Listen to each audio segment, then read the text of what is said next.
Yo, it's your boy Ryan, Northwest Sports Fanatics, back at you with a new video. Today is Saturday, December 16th, 2023, with your boy Ryan and the Northwest Sports Fanatics. Make sure you guys subscribe to the channel. Smash that like button either now or on your way out. Donate to your boy if you can. Cash App $sign ORION or the YouTube Super Chat right here. We got the Denver Broncos versus the Detroit Lions. Kickoff here in about 15 minutes. In the meantime, I got Boise State 3-0 up on UCLA in the bowl game. And, at least something, to kind of get going with college football. All the bowl games have started. We got the NFL triple header today. This is the last game in the triple header. Shout out to the Bengals and shout out to the Indianapolis Colts for getting wins today, and we'll find out if the Denver Broncos can get a huge win. That might help their playoff chances as a wild card if they can get this dub against the Lions. And, with the Detroit Lions, I got everything riding in fantasy. I'm the number one seed at 11-3. Second, third, and fourth place in the playoffs are 10-4. And I got David Montgomery, Amon-Ra St. Brown, and Sam Laporta all in my starting lineup. And right now I'm projected to lose by 15. So it's been a little bit of a rough start. Chief has done a fantastic job, with his lineup so far. And, I can't say anything really bad about it. He has almost 50 points out of two guys. Devontae Adams with 24, Chandler with 24.7. That's not good for me. But at least Jay Jetta got me 15. He was projected for 18 to 19, so a little less than the projections, but it's a lot better than him putting up a 4 or a 5 and getting injured like he did last week. So we'll see if the rest of my guys can step up today. But if Montgomery, Amon-Ra, and Laporta have big days and they all score, I think I might have a chance. It's best of 2 weeks, so we'll see where it goes. But I have a little bit of ground to make up, and I got 3 players playing tonight, so not only do I need the Lions to win, I need the Lions to play well, and that way Goff and the offense looks good at home. The Bronco defense has been better in the last month and a half, so it definitely makes me a little worried, but we'll see what we get here in just a few minutes. Daniel in the building, what's good? Sarah in the building, what's good? Let's get to 100 and donos. Let's go, baby. Jerry in the building, what's good? I love it. I'm not sure. You probably didn't really watch a whole lot of Oklahoma football. For a few of us on the channel, that's all I do is I watch, college football, all the good teams and kind of the borderline good teams. And I watched the Red River shootout, him beating Texas. He's not going to be as good as a Michael Penix Jr. as far as a lefty is concerned, but we haven't really had lefties that have actually been anything for the Ducks since Graziani in the early 90s. So I'm looking forward to seeing what Gabriel can do, and I honestly feel with him, I'm not sure if he's going to be as good as Bo Nix or slightly lower than Bo Nix, but what I do know is that we will be in contention, with Michigan and Ohio State as soon as we make the Big Ten transfer next year. And I'm not saying that we're going to win the Big Ten. You would have to give respect to Michigan and Ohio State. It's their division. But what I can say is that Oregon, Washington, and USC, we're coming. They got Penn State always floating in the wings, below Michigan and Ohio State. So now, they don't have to just worry about Penn State being good once every 4 to 5 years to take one of those 2 spots, right? But they'll now have to also worry, about Oregon, Washington, USC on what they might be able to do. It's going to be very, very competitive, but I think it's going to be awesome for the Ducks. And did I watch every single game that Dylan Gabriel has played this year? No. Unless I was an Oklahoma fan, I would be lying. But I have caught about half of his games, at least peeking in and looking at the stat sheet, because I usually like to look at, the great quarterbacks that are going to be coming in either this year or next year. So I've caught about half of his games, and then another half of pieces, of seeing, okay, a little highlight reel on Instagram or this is what he did on Twitter X for this particular game. And I like what I see. And I think that we have a very, very good chance to win 10 or 11 games next season. Big facts. So hopefully that you're doing well, Jerry. And I'm ready to go. Let's go, baby. Reflect in the building. What's good? I'm gonna need a big performance to be able to catch up. When I saw Devontae Adams, throw up that big number, I was like, "Fuck!" There we go, 24. And then I figured Chandler would put up 12 to 15. Chandler picked up 24.7, point 0.6 more than Devontae for Chief will Chief. So he got lucky. He just decided to pick up a guy because he had Madison already on the team. So he's like, well, I'll just pick up the backup and shoot for the best. And then he ended up getting a amazing performance there. So pretty awesome to be able to see. But I'm going to need Laporta to do great. I'm going to have Amon-Ra do great and Montgomery to do great just to catch up to Chief will Chief. So we'll see where it goes. But I'm optimistic, but I'm confident. I know the Bronco D has been better as of late, but the Lions are at home, not on the road, so that makes me feel better. And Laporta plays better at home than he does on the road. So I'm hoping I get touchdowns from each guy, and I hope that one of the guys, if not two of the guys, gets two or a lot of yardage with it. I'm shooting for 15 to 20 points for each guy. I know that's a lot, but that's the only way I think I'm going to be able to kind of survive against Chief will Chief. He still has got Josh Allen and run CMC Christian McCaffrey. So that's not good for me, but I'm going to do whatever it takes in these 2 weeks to put myself in at least a chance to get to the championship game, which it looks like it may be reflect, but we're going to have to find out. Your team is the healthiest out of the 3 teams left. Fo King doesn't get a chance to use CJ Stroud. He's got some pieces that are banged up. I got some pieces that are banged up. Also, with Chief will Chief, he's got some pieces banged up. You have the cleanest team at this point, and just like in the NFL, sometimes being hot and healthy, really all that matters going to this point. So let's go. Missy in the building. What's good? Joined from Twitter/X. We're getting more and more people coming through. And Cyberpunk is in the building. What's good, Cyber? And Cyber came in and dropped the hammer.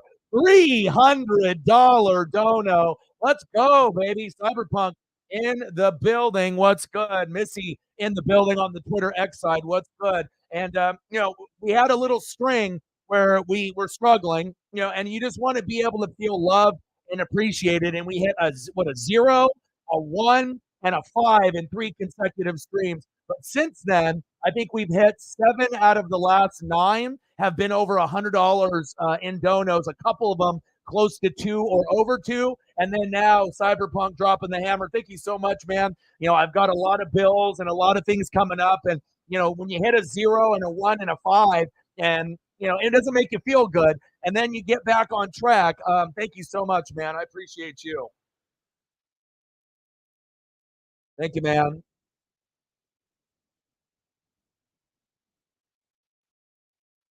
Typing it in right now. You are a godsend, brother. Let's go, baby.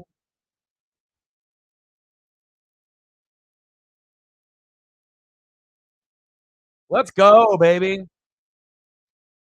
Cyberpunk, $300 dono. Not 1, not 2, not 3. Those are the type of things that you wish for and you hope for and you pray for, especially when you end up having a little bit of a rough stretch. And thank you so much. I appreciate you. And game hasn't even started yet. And Cyberpunk, you're a godsend, and I appreciate you. Let me know what you want to do for photos. If you got some Chief photos or wrestling photos that you would need or want, let me know, and I got you.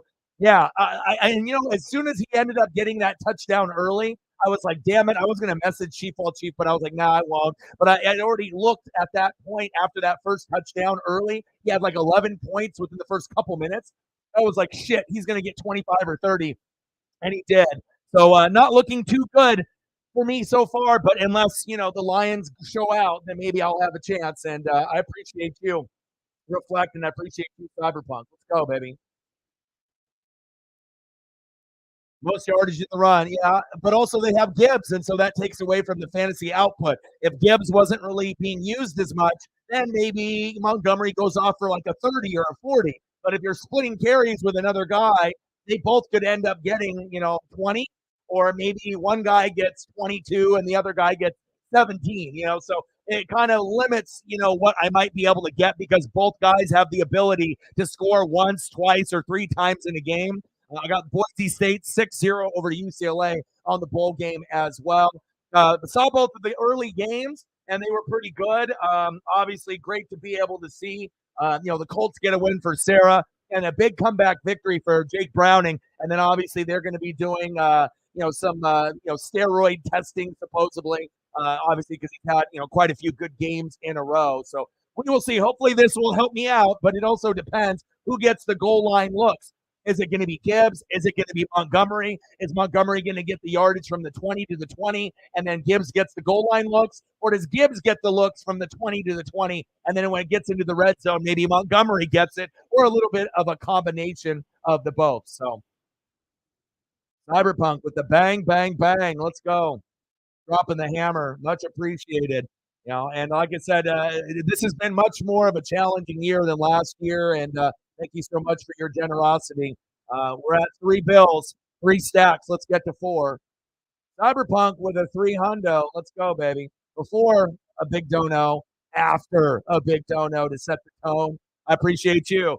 Bang, bang, bang. Boom, boom, boom. Stacks on stacks. Racks on racks. How about a little cactus jack? Bang, bang. Let's go. 3 stacks. Let's get to 4. Appreciate you very, very much. And that's really going to help out, for not only bills, but for like Christmas. Because I was really thinking I'm fucked. What am I going to do? It's like I don't really have a whole lot of people to get for, to begin with, but I got to at least get my mom, my dad, and my stepsister at the very, very least. So thank you so much, man. It's sad, bro, Jerry. We don't spend any money, whatsoever. So I'm kind of losing faith with the Mariners. But if we get, Randy Arozarena and we get like Blake Snell, then maybe those will be the 2 things that can make me happy if we get Randy and Blake. But if we don't get Randy and Blake, and then there was a new article that just came out today, Jerry, talking about Root Sports and the ownership of it. So we have less money than we even originally thought. If you want, I can send you the article that came out, I believe, with the Seattle Times, that it came out this morning that I was reading. But not a good look moving forward for the Mariners. It sounds like they're really, really getting cheap with their money, even though I thought they already were. But if you want me to be able to send it to you, it is from the Seattle Times, and I can send it to you. But the Mariners ownership group is set to take complete control of Root Sports Northwest on January 1, furthering clouding the organization's financial outlook, which we already thought was dog shit. So that's another article for you to read if you haven't read it just yet. I did. I did get a chance to watch that Vikings game. Definitely very, very back and forth. Jake Browning doing a great job. Go Huskies. I see you. And hopefully the Lions can go off today. I got a lot of friends that are Bronco fans as well, and I don't mind if they play good. I know they need the win to be able to keep their dream alive for a wild card spot. Right now, I would say the Broncos and the Bills are probably the scariest teams that aren't like in the playoffs just yet. That you have to kind of keep an eye on.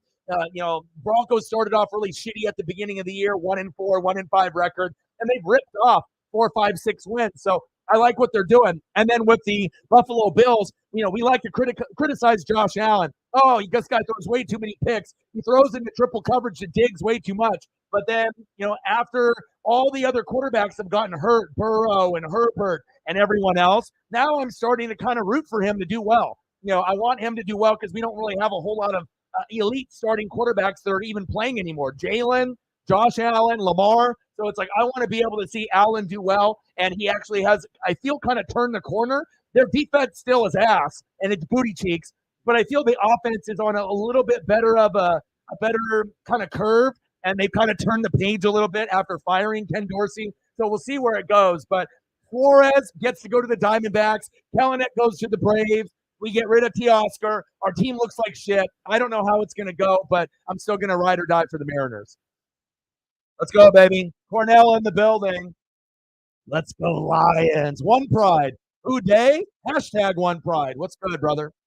3 likes. Let's get to 10, and then let's get to 20, baby. Let's go. I'm just scrolling down here.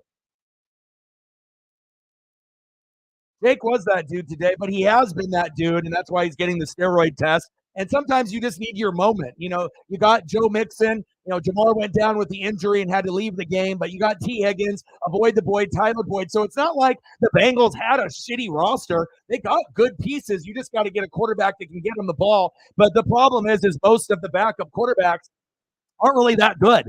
So it takes a little time to get that going. So, you don't have too many that are considered like top 5 backups. And even if you have a top 5 backup, that top 5 backup could fuck up. There's no guarantee that you put in a backup and then you're going to get 3 touchdown passes and no picks and 350 yards, or even 2 touchdowns and no picks, or 2 touchdowns and 1 pick. Sometimes when you get a backup in there, it'll be like 2 touchdowns, 2 picks, maybe 212 yards, something like that, maybe a fumble, and you just have to hope for the best.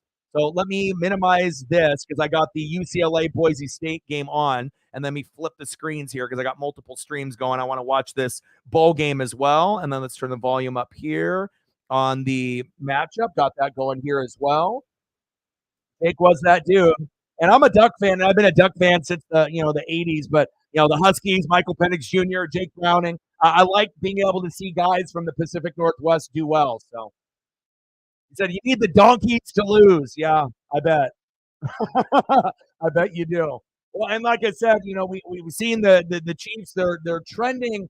If the receivers don't pick it up, they're going to have the most drops out of any team in the last 10 years, which is pretty remarkable if you think about it. But a lot of teams are struggling right now, so it's not really hurting the Chiefs as much as it could, with all these other injuries to Joe Burrow and Justin Herbert. So it feels like, yeah, the Bills and the Broncos are coming. The Chiefs are struggling a little bit, but so are some of the other teams as well. Like the Jags are kind of up and down. The Ravens might be the best team in the AFC, but that always changes from week to week. One week we're like, okay, it's the Chiefs. Then the next week we're like, oh, the Jags. And then the next week we're like, oh, the Ravens. So it's going to definitely move up and down, but it's really going to come down to who's going to be hot and healthy when we get obviously at the playoff positioning in December, and that's going to definitely kind of send the trajectory upwards or downwards for your favorite team.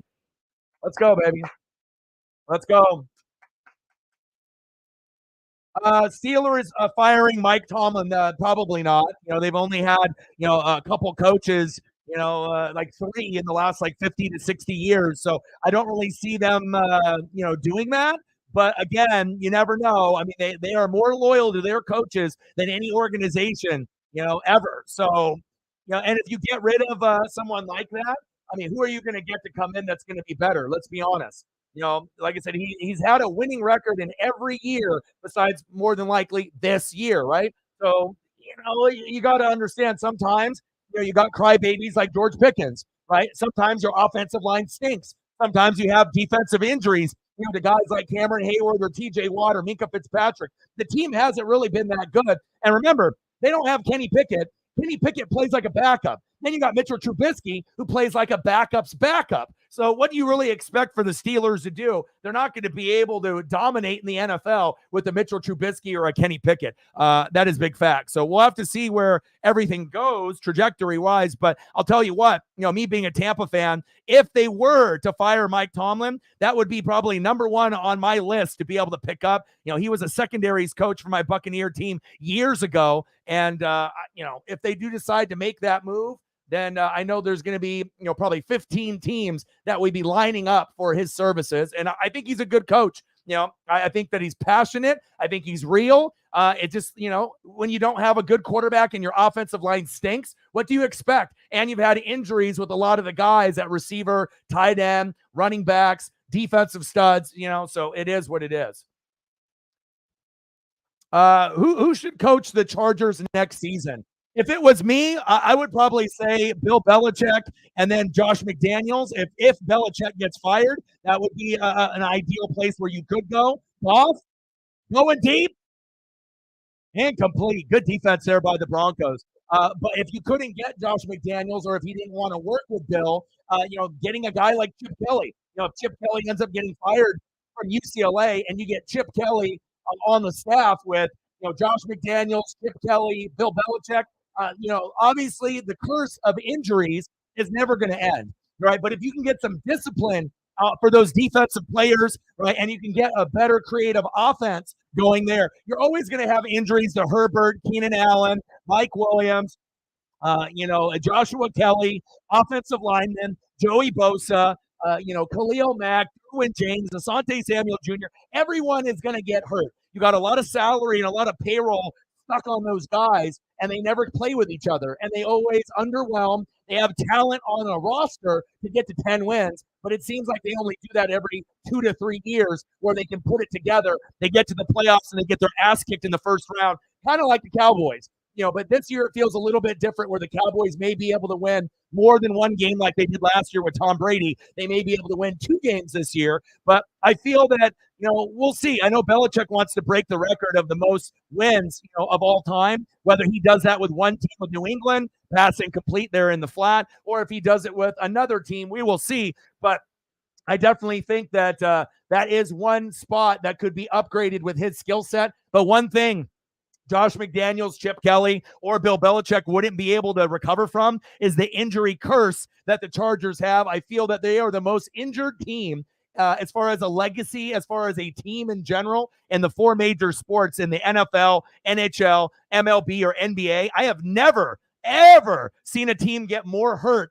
with star players than that team, and it's carried over year in and year out where you have miserable fans that say, whoa, look at this. I got Keenan Allen, Hall of Famer. I got Herbert. I got Eckler. Yeah, that's all nice and dandy. I got Rashawn Slater on the line. I got Joey Bosa. But if they're not healthy, it don't fucking matter. And I feel bad for Charger fans. They got absolutely fucking destroyed. But they are wasting Herbert's talents. But Herbert needs a quarterback whisperer. He needs someone, and it's not necessarily Josh McDaniels, but he needs someone like a Sean Payton to coach him up. And I was saying the same thing I feel about Dak as well, to be able to take their play to the next level. And McCarthy's play calling, I don't like him on the Cowboys, but he's done a better job getting rid of Kellen Moore. Who would have thought, that Kellen Moore, I don't think he was necessarily the problem. It was really execution and shooting themselves in the foot in the playoffs, and Dak not being as good in the playoffs as in the regular season. But it seems like it's kind of coming together. The NFC is shittier this year, so there's not as much threats.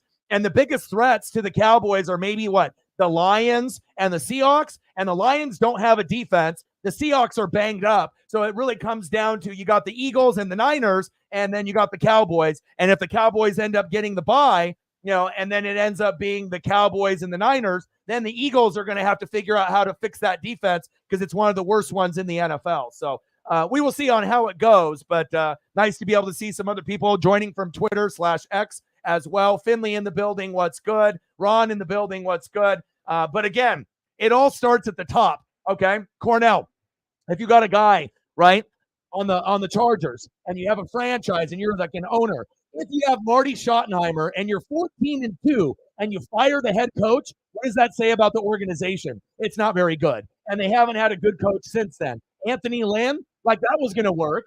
Staley, garbage. You need to be able to find like a Jim Harbaugh, type of guy, a Bill Belichick type of guy. And even with Bill, you might not be able to turn it around. But I think with Harbaugh, you'd have a better chance if he were going to leave Michigan. But would he legitimately leave Michigan for a place like Chicago or a place like the Chargers? Probably not, especially if they end up going to the Natty and winning it this year, and beating Alabama and either beating Texas or Washington. But if they lose to Bama, obviously he's still, going to be locked in, contract-wise with Michigan and whatnot, unless they figure out some kind of buyout or whatever process they're going to go. But I don't really see Harbaugh leaving Michigan anytime soon. But if he were, you have to give him complete control. And maybe a guy like that could turn a team around, like the Chargers or the Bears. But if it's not that type of personality, you're just going to be hiring another recycled coach that's just going to get fired in a year or 2 or 3. Big facts. All right, let me get this refreshed here, and then I'll get some photos up as well. Let me know what you want to do for your photos, Reflect, or excuse me, Cyberpunk, and I got you. Thank you so much for your generosity, man. Go, baby. New images on the thumbs for the very first time. You got the Cortland Sutton, who's a touchdown machine, and I got Amon-Ra St. Brown, baby, on the right. Let's go. Yeah, everyone wants to blame everything on Herbert because the first thing that you think of, nice catch. There we go. First down, Broncos. Move the chains. Jerry Jeudy. But, a flag on the play, probably holding on the Bronco O-line. But it's always like, when they lose, they always blame it on Herbert when he ends up getting 20, 30, 40 points, because they always think of the offensive players. You don't think of the defense. The defense is absolute dog shit. It's the worst part about the Chargers. And the sad thing is, you got, Khalil Mack, who's having a career year, Joey Bosa, Derwin James, Asante Samuel Jr. You legit got 4 studs. But remember, 4 studs doesn't make an NFL team. It's 11 on 11. You need to have 8 quality players or more on each side of the ball to be considered a good team. And those other 3 have to be like above average or at least average, not dog shit, you would hope, to be able to stay with these other quality teams. So, and then also with those 4 good players they have on defense, how often does Joey Bosa, Khalil Mack, Derwin James, and Asante Samuel Jr. play with each other? Almost never. You almost never get all 4 together, and that's a big problem. So, again, regardless if they get Harbaugh, Belichick, or any other guy in between, that is not going to fix the injury curse that the Chargers have, and that's kind of the biggest thing about that team. And you've seen how terrible they are when they don't have Herbert in the lineup. Easton Stick, he ain't second string. He ain't third string. He's somewhere down the line where I don't even know what string he is, but he doesn't look like an NFL quarterback. That is big facts. Yeah, terrible. But at least on the bright side, Khalil Mack has had a career year. But he probably should have retired after that debacle when they had that big 20-plus point lead, and then the Jags came back and beat them. And I know he contemplated retirement at that point, but he's like, no, I want to come back. And then he ended up having a career year for yet again to fumble the bag right in front of his very face. And it shows you, even if you're a potential Hall of Fame player and you got a couple other guys that maybe could be all-pro, Hall of Fame, borderline guys, if you can't play together and you're not on the field, it doesn't fucking matter. Broncos in the red zone. Russ, play action fake. There we go. Oh, baby, pick it up. Go, baby, go. Go, baby, go. Defense rumbling and bubbling. First down, Lions. He coughed it up. Dayquil, NyQuil, all the quills. Sorry, Dangerous, Mr. Unlimited. Let's go. Let's go, baby. Let's go. And then once we get to a commercial break, if there's any type of, any type of photos that you want, you just let me know and I got you.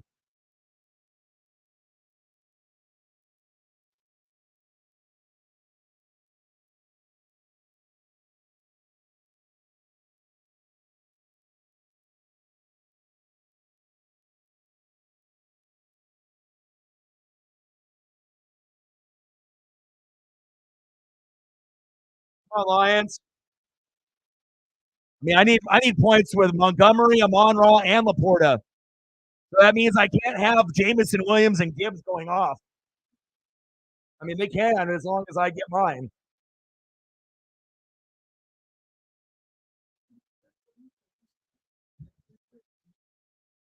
Denver defense has played well.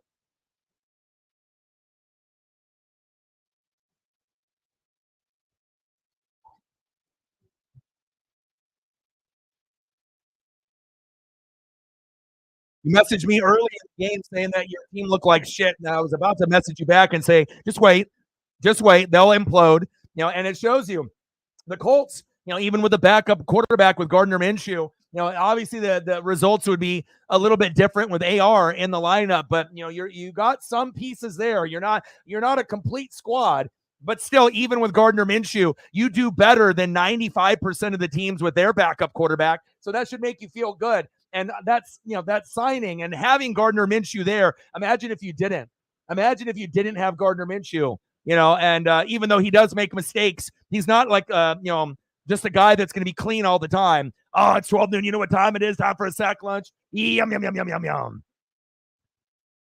But the Colts can still find ways to win games. And sometimes the defense shows up. Sometimes they don't. Sometimes they struggle early on and they pick it up late. But they can get sack lunches and picks. You know what I mean? And that's obviously without Darius Shaq Leonard no longer part of the team anymore. So they still got underrated players that make underrated plays. But then also you got running backs and wide receivers that maybe could be better. But for what you have right now, they're playing well. And, for everything that's considered, for where Indianapolis stands with their record right now. So congratulations on that dub.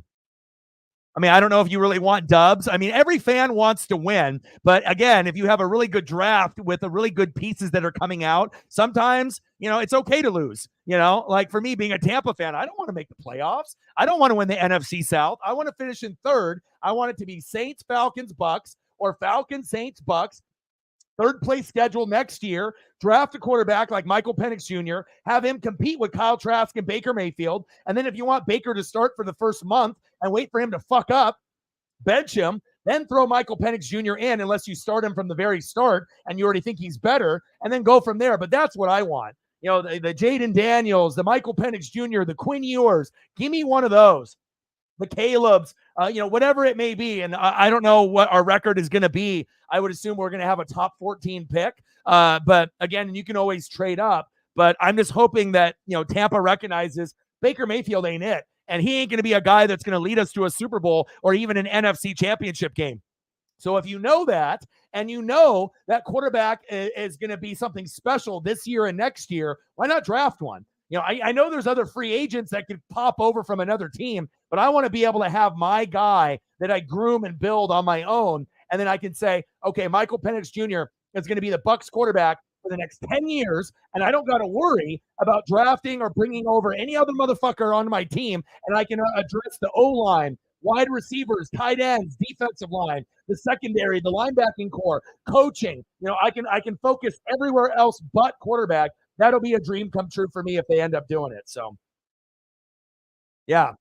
I mean, Trubisky also, sometimes he plays okay and sometimes he plays bad. And sometimes they can say, oh, it's lack of reps. But ultimately, it comes down to you're just not good enough to be a starter. Just like Cam Newton thinking that he can still play in this league and, calling out, certain players saying that they are, just game managers, including one like Dak, just to try to keep yourself relevant on social media, which is fucking ridiculous because Dak has played fantastic this season. So just a hater being a hater, and that's how it goes. And we obviously know Cam was one of the best when he played and he had that great Super Bowl year. But to call people, like Purdy, has actually had top 10 stats. Yes, he's got a great supporting cast. But if you actually look at some of the throws that he has made, if he went to a shittier team like the Browns or the Jets, would he be as good as he is on the Niners? No. But the big thing is he would be better than what the haters think that he would be. Brock could actually get that team,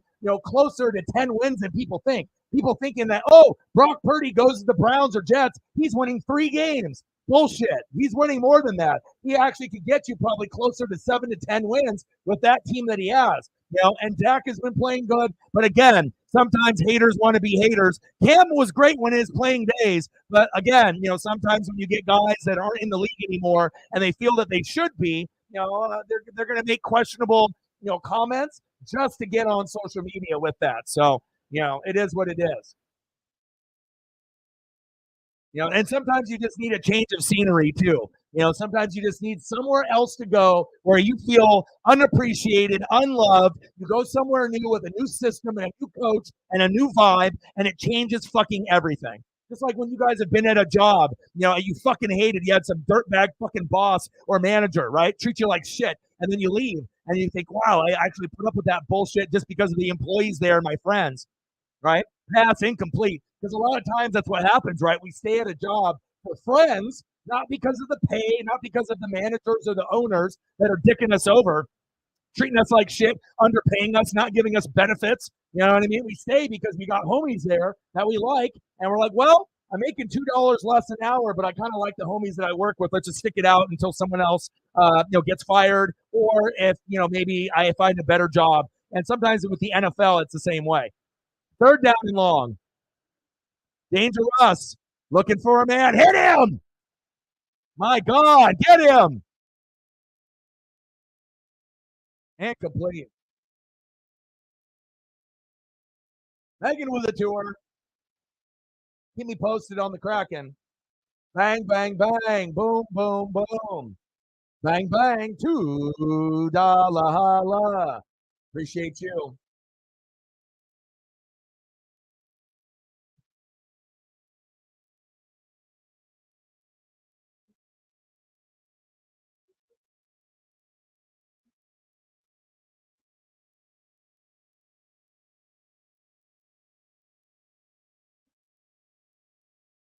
Oh, big hit.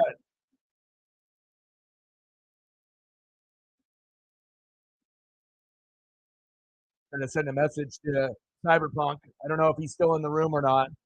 Usually he's a busy, busy guy. Got a really cool job too. Does artwork for like pizza boxes, soda cans, beer cans.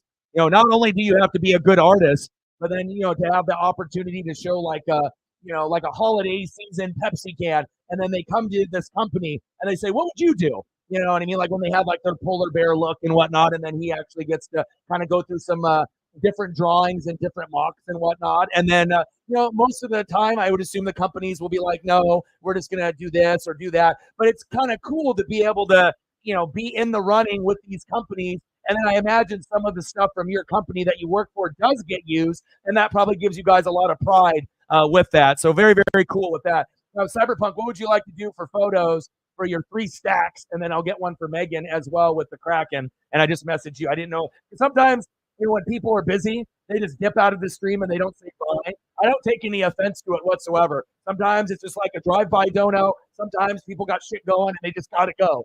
So I just wanted to make sure. But let me throw up you got any wrestling pieces that you want, let me know. But at least let me get a couple Chief photos up and we'll go from there. But I appreciate you.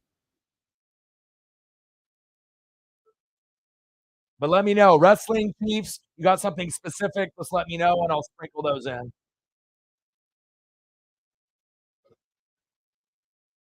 Cyberpunk has saved the channel more times than not, let me tell you.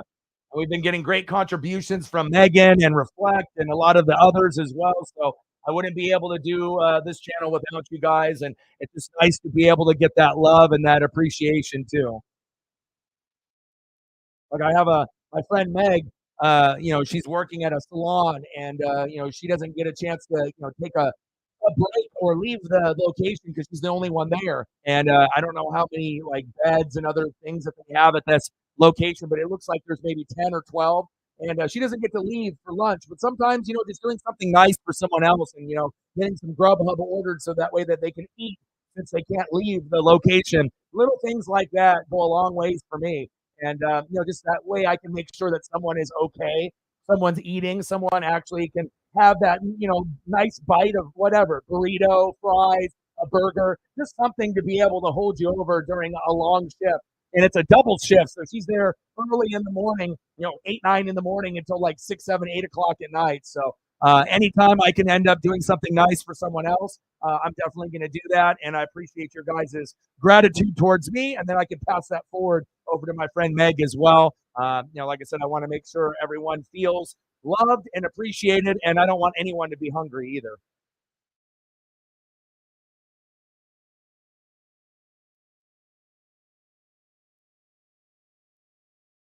Big tackle there.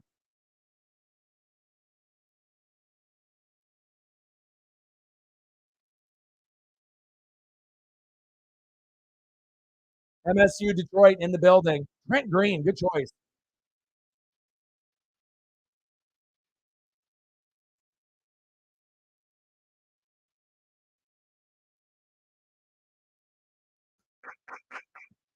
First down, Lions. Move the chains.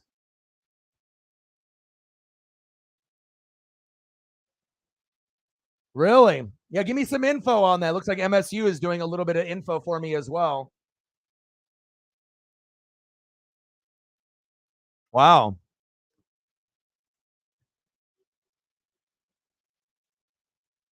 What line do we project him playing with? Well, first line, second line, third line, fourth line. What line do we have any? I mean, it's probably way too early to even think of that, but that's where my brain goes. Like, what line would he be a part of?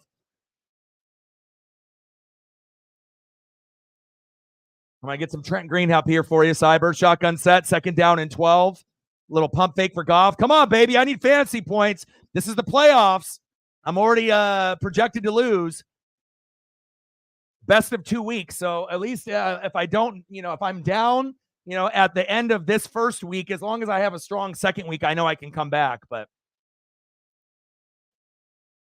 when you go against Devontae Adams, and then you went, and he put up almost 25, and then on top of that, Chandler, who he had Madison, so it was an easy pickup for him. And then Madison decided to go off for fucking 25, or Chandler went off for 25 himself. He's essentially at 50 with just 2 guys, so not a good look. Khalif Raymond, move the chains. 16-7 Boise State. Let's go. First line. Nice. Come on, Lions. I'm scared to look. Montgomery, 1.8. Amon Ra, 3.1. Laporta, 0. If I have any chance of winning the championship in our fantasy league, again, it's the best league that we've had in the 6-7 years of the existence on the channel. Everyone was in the playoffs with 2 weeks to go. And I'm 11-3 at first place, but you got Faux King, you got Chief Will Chief, and Reflect all at 10-4. And so I have never seen 3 teams at 10-4 and one at 11-3.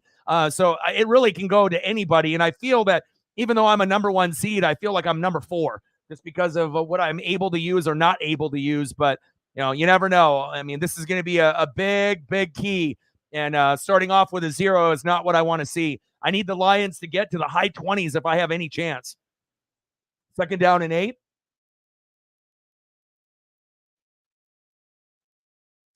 Going to Gibbs and going to everyone but my 3 guys. Not good. All right, let me see if I can get some Trent Greens up here.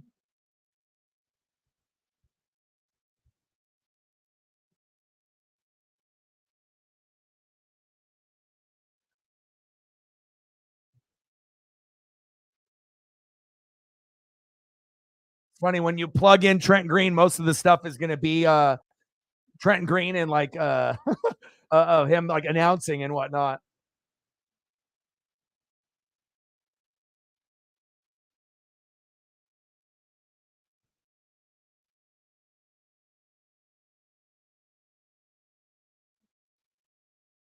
Come on, Goff. Fuck.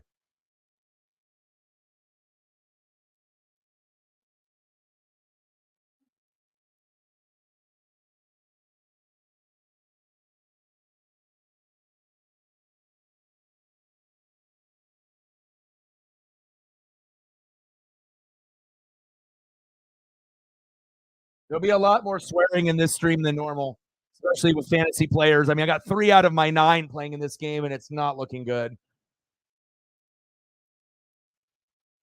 I had no choice, though.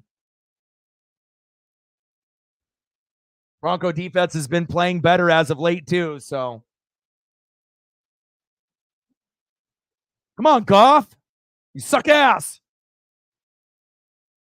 All right. Let's get some photos up here.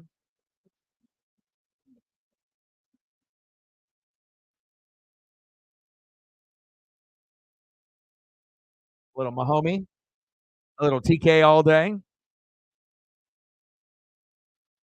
Trent Green, the announcer.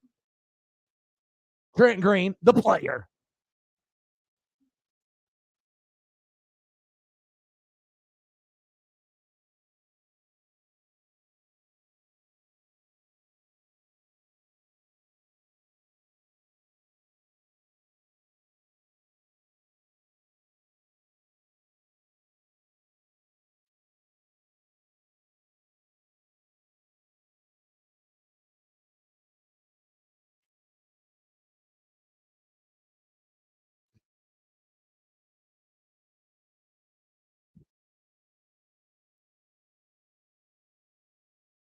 Yeah, there's been so much college football in the bowl games and then the NFL games and me taking care of Paisley. I didn't get a chance to kind of go through all of the different games that have been going on. It's one of the most active days on the calendar with the bowl games starting off, triple header in the NFL, lots of NHL, lots of NBA. I haven't got a chance to look at the stat line, but if you want to give it to me, I'll definitely take a look. If you want to throw it in the chat and let me know, and then I can look on the box score as I open things up.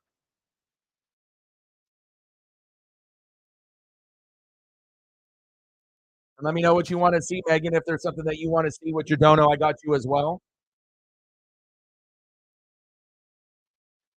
We got a $300 dono, so I got 3,000 photos for Cyberpunk.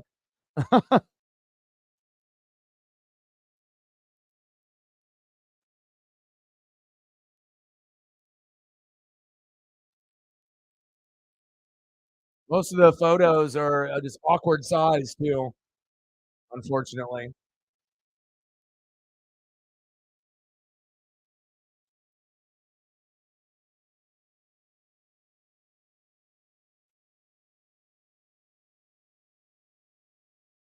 But I'll sprinkle in as many Chiefs as I can, throwbacks or current. How about a little Dante Hall, a little human joystick? I got you.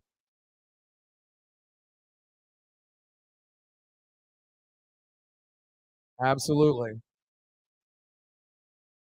Come on, Lions.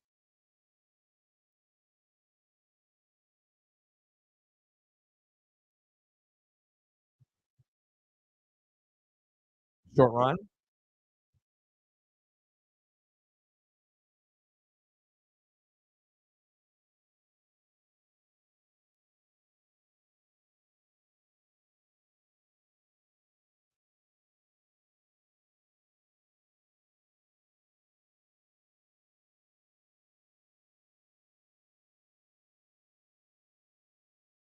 Second down and 8.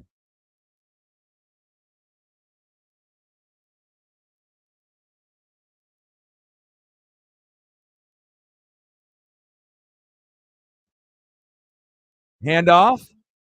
There we go, Lions.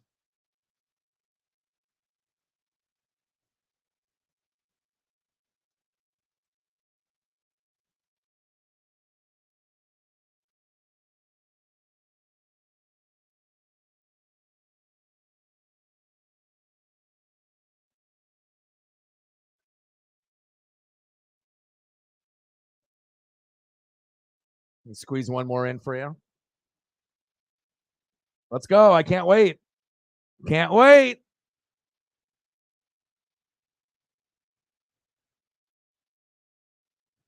Shotgun set for Dangerous. Pressure coming. Whistle blown.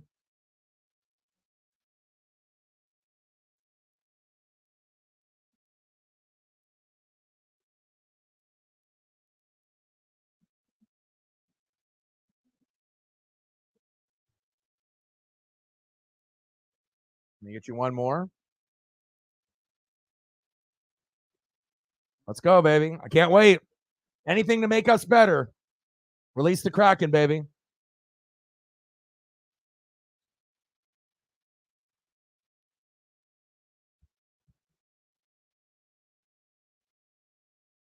Yeah, if you got a comparison for me or MSU, it sounds like he's pretty familiar with his career as well. Third down and 9. Shotgun set, snap a little low, pressure on the edge. Get him! Wow, Cortland Sutton. What a catch. First down, Broncos.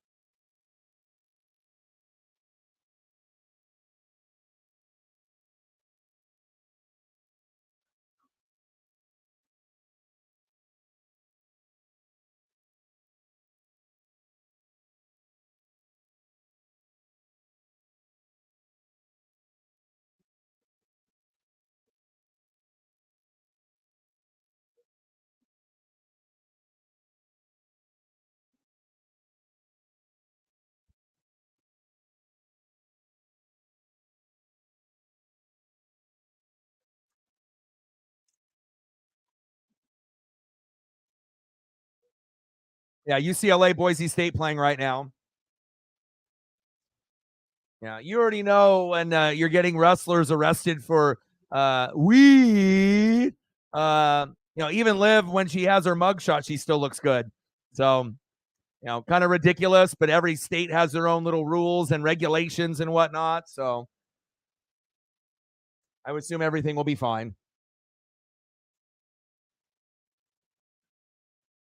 But it shouldn't be like a huge surprise. I mean, there's going to be a lot of athletes and wrestlers and just like regular people that's a part of their daily routine. You know, third down and 4 and complete. Juice in the building. What's good?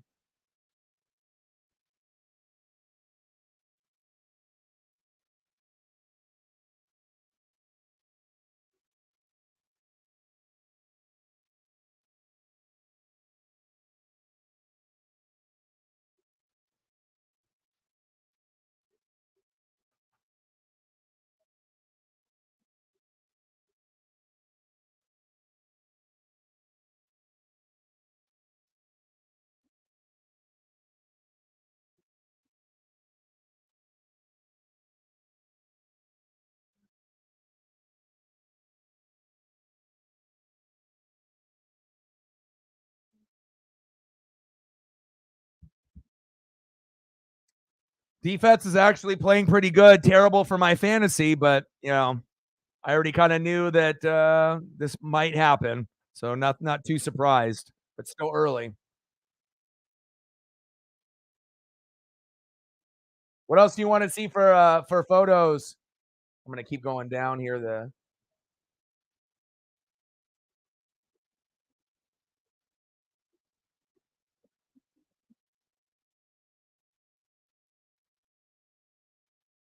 I'll go some Derek Thomas.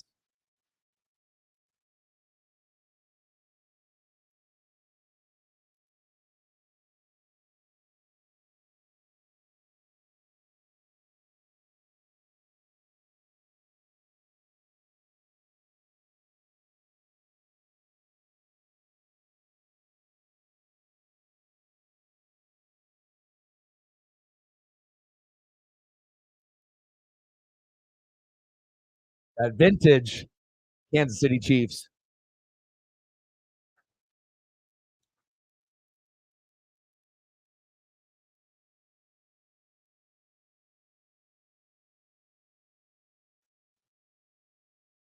Yeah, very flag happy.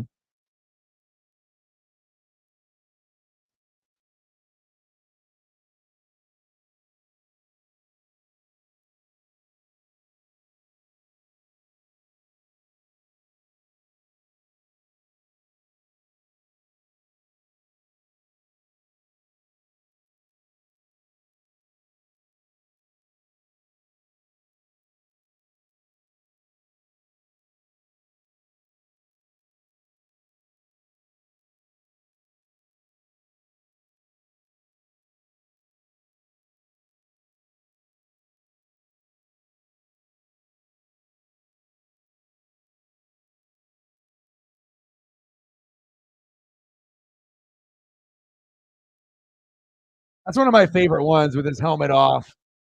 Great smile, great dude.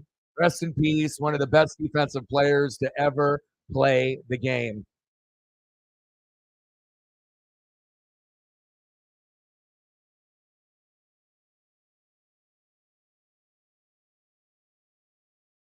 Come on, Lions, you suck. It's just this over and over and over again. Come on. Maybe the fantasy gods just want me to lose. I mean, I got to get touchdowns with each guy. I mean, we're already at the end of the first quarter, and I got nothing. And then Jetta didn't get as much as I needed either, but at least he got 15. But Montgomery with 3, Laporta with 3, but I'm all raw with 3. I just need to add a 0 to the end of each one. Come on now.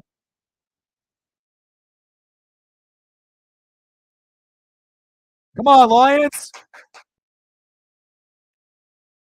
Like I wouldn't mind if the Broncos, for their fans, if they found a way to, try to get a dub, and they've been hot as of late. I know that their fan base wants to try to get into that wild card, and the Broncos and Bills have played pretty good as of late. Started 1-5 this season.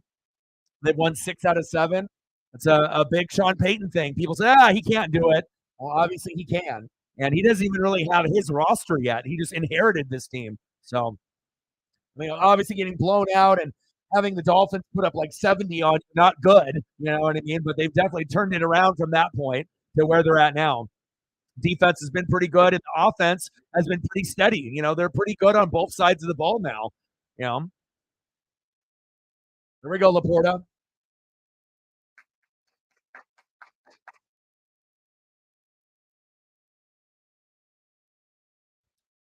I need touchdowns with each guy.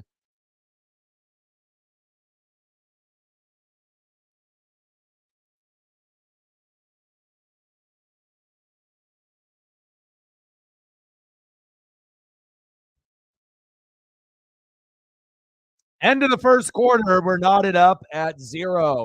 If you got anybody on Denver and the Lions in fantasy, you are officially fucked. And that's me.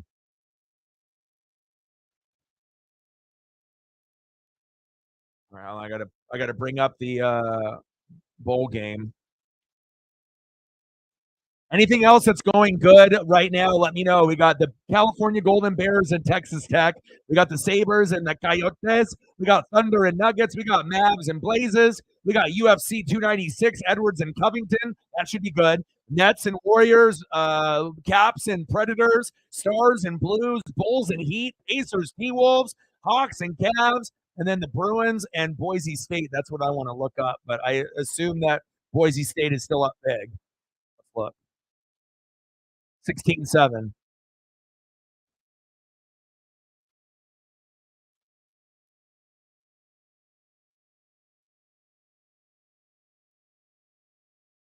Yeah, Chip on the hot seat.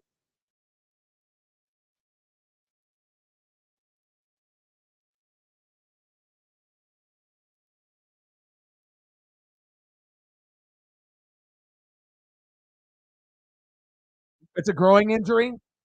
Oh, good. I can't wait for him to come back. And I just hope that when he does come back, he can feed off Joey and everyone else and feed off that energy. And then I can't wait for him to have a shutout of his own, or at least have a couple games where he only gives up 1 or 2 goals. We can't have him giving up 3, 4, 5 goals every game. And hopefully he can end up having a good game in net. So that way we can rotate between Joey, Chris, or if we end up having Philip in net. So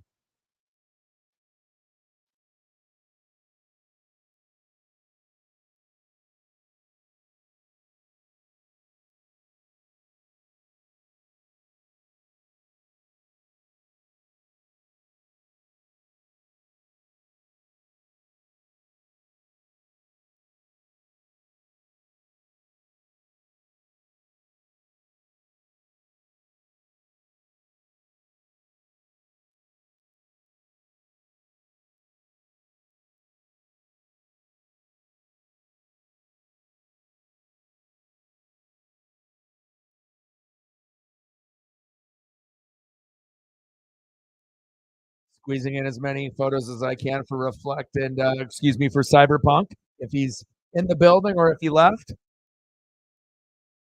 1994, 75th anniversary. Those jerseys are some of the best through the Mitchell and Ness collection. The 75th anniversary patches might be arguably the best patch in sports.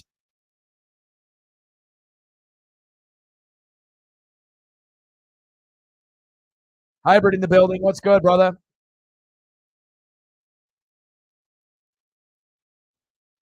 Did you see the Montana that I pulled up for you? They don't have too many and whatnot. A lot of them are kind of weird size.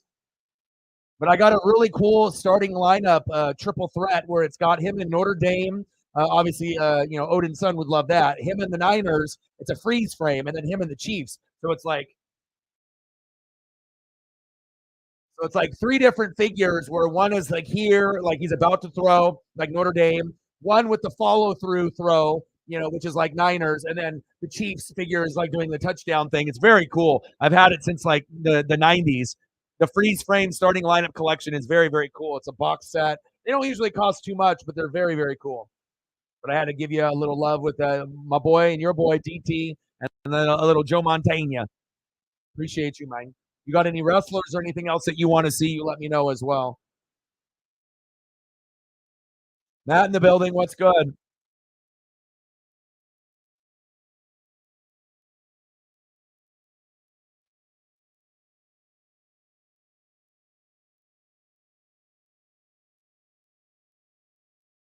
There we go. Of course, it's not Amon Ra. First down, Josh Reynolds. Move the chains. Like literally, they're going to every person but the three that I need to get fucking fantasy points in the playoffs. Best of 2 weeks. I'm a 1 seed. I'm going against Chief, who's a 4 seed. He's beating my ass right now, and I need to be able to catch up. Can I get a little bit of a catch up, please?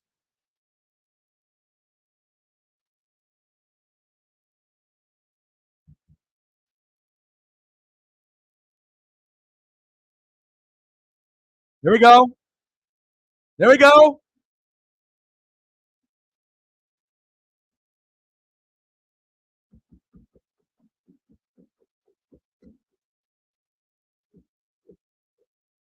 Let's go.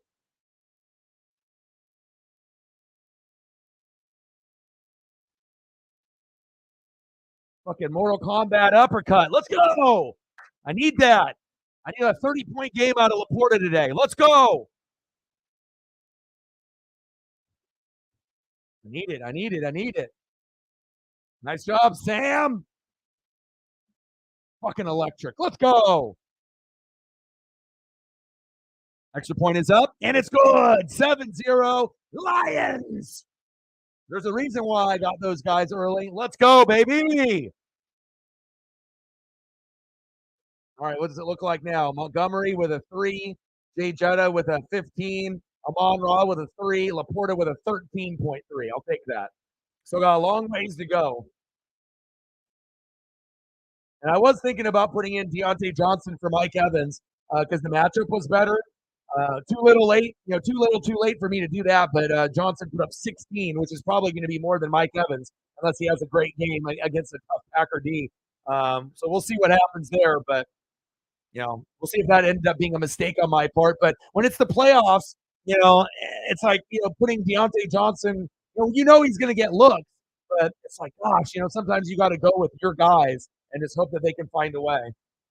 Nice job, Sam.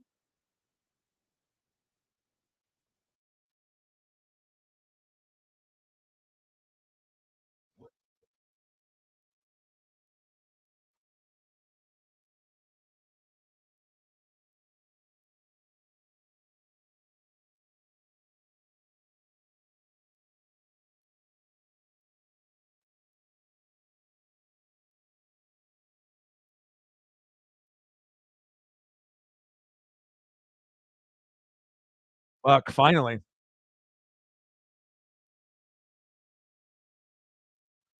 job, Sam. Let's go, baby.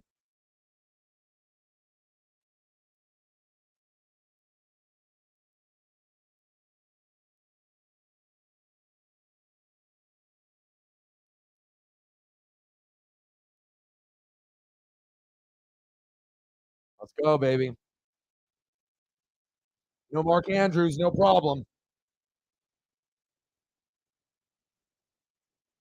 I needed that. I needed that. Sam, I am Laporta.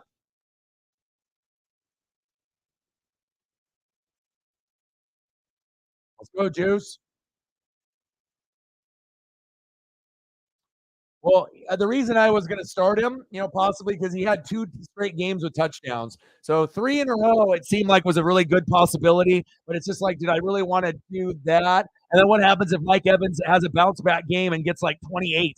You know what I mean, or something like that. So it's like, I don't know if I mean, it's very possible that Evans has a bad game and he has 1 to 10 points and whatnot. But I guess that's just the risk that you have to take sometimes in fantasy. So, but at least I have that, on my bench. So if I can find a way to keep moving forward, I may, have a chance to use him later on. So better than him getting like, a 5 or a 6. At least you know that you can trust him now, and he gets more looks than George Pickens. So that's why I picked him up. So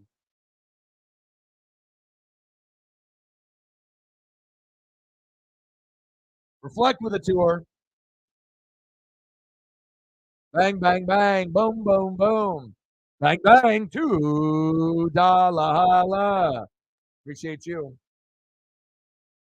Let me know what you want for photos as well. And if there's any other photos that Cyberpunk, if he's still in the room, that you would like to see, let me know. I fucking love it. You kidding me? I always love lefties in sports. It's like my favorite thing if you actually know me. If you actually, come to the streams often and hear us talk about lefties in sports. Big hit on Dangerous. But like I said, he won't be as good as Michael Penix Jr., but there will be a good chance for us to win, I think, 10 or 11 games next year, even in the Big Ten in our first year. I love it. I absolutely love it, man.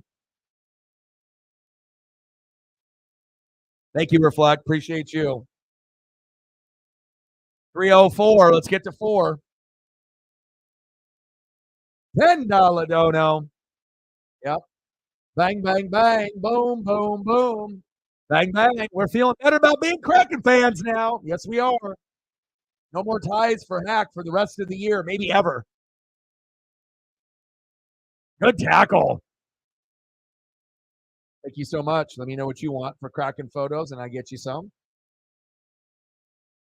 We appreciate you very, very much. She's been holding it down very steady, her and Reflect. And then obviously Cyberpunk today added on, which makes it even greater.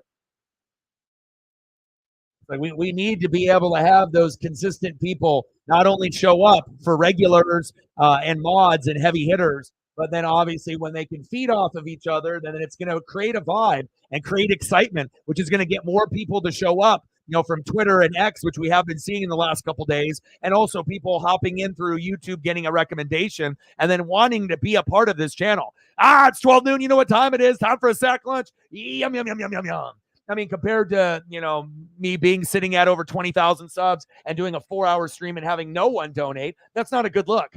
Like I said, especially if you're trying to grow, you know what I mean? It's not even necessarily the money. It's just, to be able to create that excitement, for bringing people here. So I appreciate you guys very, very much.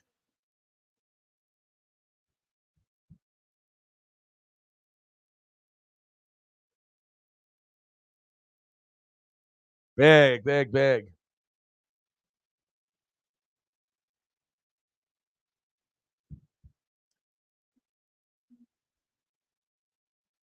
Yeah, any type of Kraken info, you give it to me. I mean, I do a lot of reading myself, but there's always going to be things that you're going to be able to find, when I'm doing other things for other sports. And like I said, I'm always going to be reading on everything in the Pacific Northwest. Whether that's Blazers, Ducks, Beavers, Cougs, Huskies, Mariners, Kraken, Sonics, Seahawks, whatever it may be. So, and like I said, you're going to be our Kraken representative. You're going to be the one that's got all the info. So, you'll be the one that gives us that information. Like we have a lot of experts on, certain things. You can give us, all the info, on something new on the Hawks with you and Reflect and anything on the Kraken side. So I do appreciate that. The more we know, the smarter we'll get, and then the better understanding we're going to have with our favorite players and our favorite team.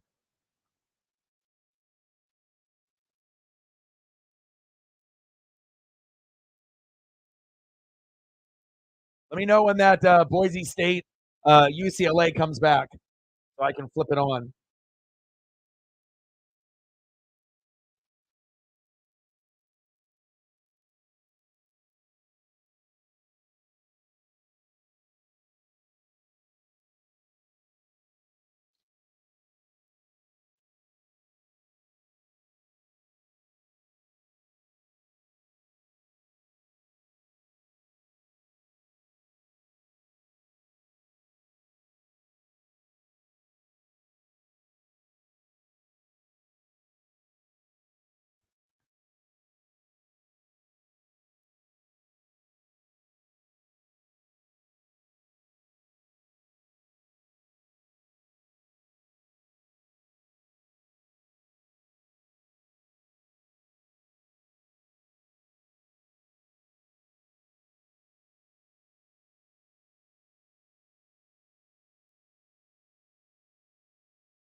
Michael Penix Jr. to Will Rogers.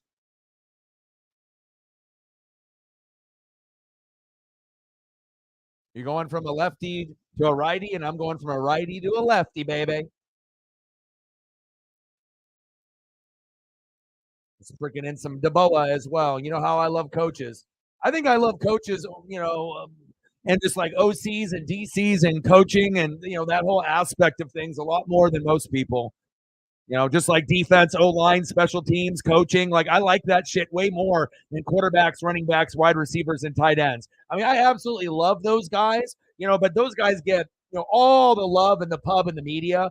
Nobody gives a shit about O-line or defense or kickers or punters or placeholders or OCs or DCs or head coaches. At least people that do, YouTube channels or like media, they don't give a shit. It's always just about the star players and that's it. So.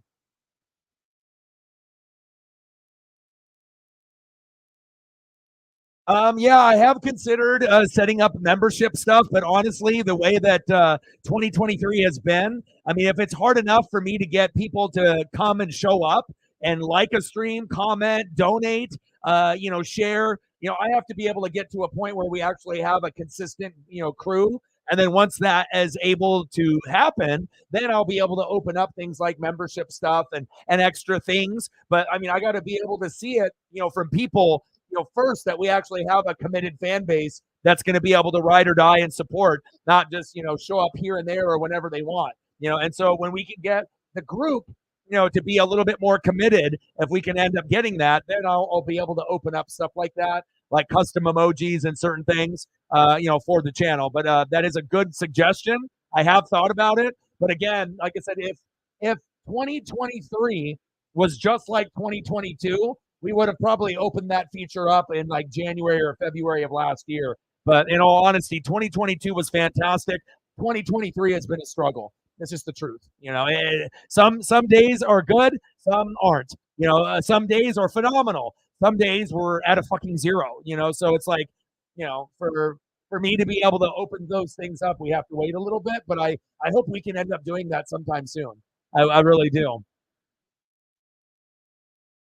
But again, we're not in a space yet to do like a members only stream, like with Megan's other channels that she goes to with like the 12s and whatnot, in the Hawk's Nest. Like I don't have the. I mean, I could open these things up, but I mean, are they actually going to be utilized? Who knows? Some people would utilize them, but I think that we just need to wait for more growth and more consistent support, and then I can open up some other things. Like I haven't even opened up stuff on my merch, because of how things were going, this season. So, getting a new design for a new hoodie and some other stuff for maybe next year. But I had a couple ideas of things that I wanted to open up and complete. But again, just it's been kind of challenging. So, of course, it's a Gibbs TD. Yeah, but that is a very, very good suggestion that we will do at some point.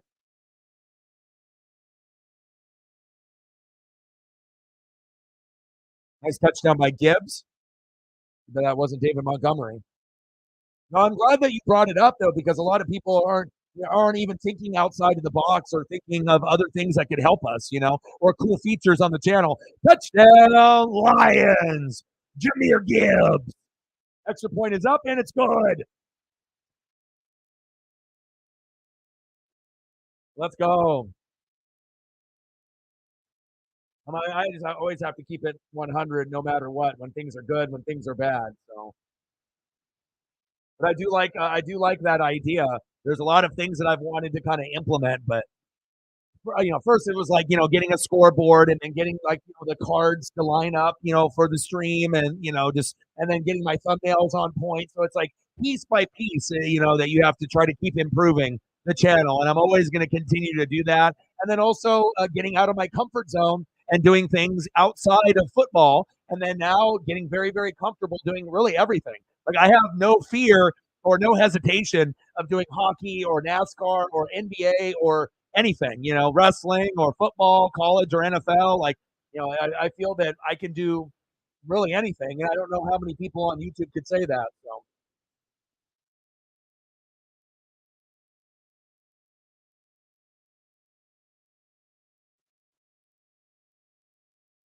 yeah, but I mean, if it's something that you would support and you would be one that you would, I don't know what I would set it up for. Like, what is, I don't know, like what, $2 a month or $5 a month. I don't know what the membership fee would be to be able to have access. I would have to look at the details and then see what it would be to do that. Obviously, I wouldn't want to make it some like insane thing, even if people wanted to support me and and pay like $10 a month or something. But I don't know.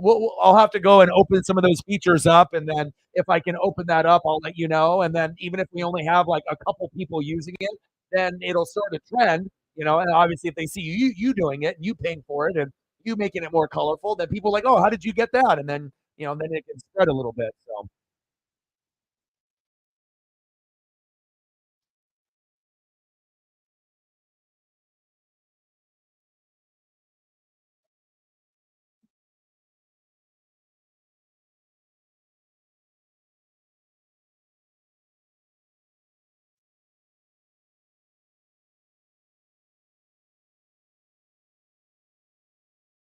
But that's a great suggestion, man.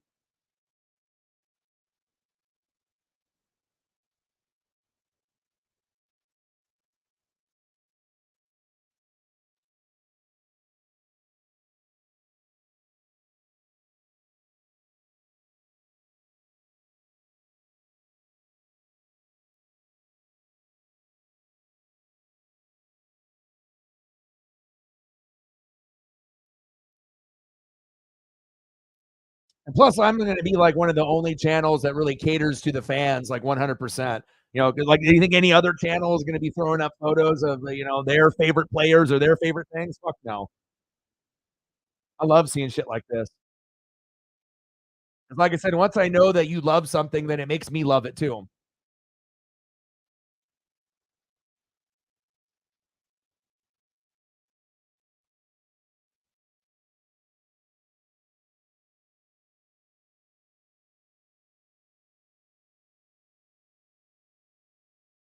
A couple up here for Megan.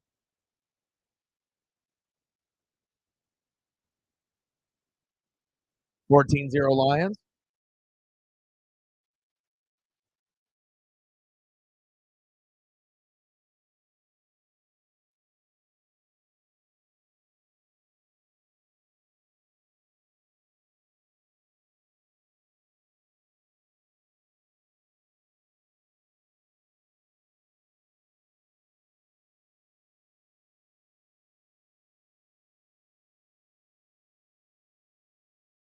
Appreciate you.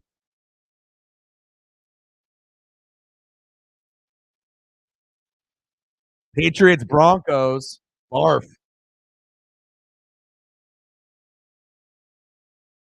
And throwback stuff is so cool. 70s and 80s, 90s, nothing better. Nothing better. Photos and everything in between. Appreciate you. Thank you so much for your daily support and going above and beyond. You and Reflective have been definitely holding it down, for the last week and obviously throughout the whole year and as long as you guys have been here. So I really do appreciate you. And like I said, sometimes we gotta have people step up for the people that are no longer here, whether they come back or if they never come back. We need others to be able to do it. So Derek Barnes down with an injury. You would pay for it too? Okay, so if we got you know, um, a couple people that would do it, I'll look into it tonight and stuff. And if I can make it cheap, like $1 a month or $2 a month or something like that, just something that someone would be doing in a dono anyways. $1 to $5, something like that. You know what I mean? Then and then we can go that. But I'm not going to make it like 10 or only way that I would make it like $10 or something is that once we get like fully established and I can offer more things, then like discounts on like the hoodies with the emojis and like some other things, then maybe that route. But $1 to $5 I think would be fair, and I'll see what would be unlocked with that. So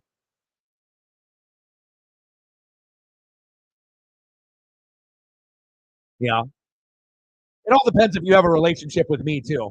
It's like if you respect me, instead of coming in here and trying to talk shit with me back and forth and whatnot, like if we respect each other, we have a common ground, we have a vibe. If we're actually friends, you know what I mean. So it's like some people, will come in and just try to talk shit, But for about 10 to 15 of y'all, we're really close. Like for me to talk to you outside of the streams, there's a lot of hosts that don't really talk to their mods or talk to fans, friends, or family members outside of the streams, or if they do, it's not really that often. So, I feel I'm the most accessible, out of the people on YouTube, but I really do appreciate those close friendships that I have outside of the streams. And, just to be able to teach people not to be a hater, not to be biased, and to appreciate greatness wherever it's at. And then we can enjoy sports as a whole instead of just our favorite player and favorite team. In fact,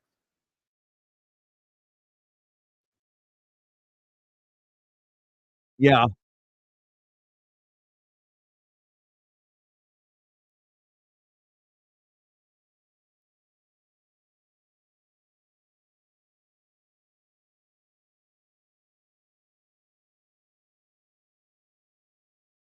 Yeah, obviously adding more things, to make it more, like I said, I've always like if you look to see where the channel was and then where the channel is now, I'm pretty proud of it. Every stream with sports has got unique sports cards to the side. It started off with just a regular logo with like a square colored background behind the logo where it looked like shit, and then getting actual like a streamlined logo where it's transparent, and then now stepping it up and doing like spinning logos. Like I'm always trying to take it to the next level for not only me but for you guys as well. So that way that it looks good, it's unique, and no one else on YouTube has the look as me. Like I'm gonna have my own unique look, just like a lot of other channels do. But I try to give you a little bit more than the average channel gives you. And obviously, being able to incorporate the photos and having cool things like spinning logos is very cool. Good hit.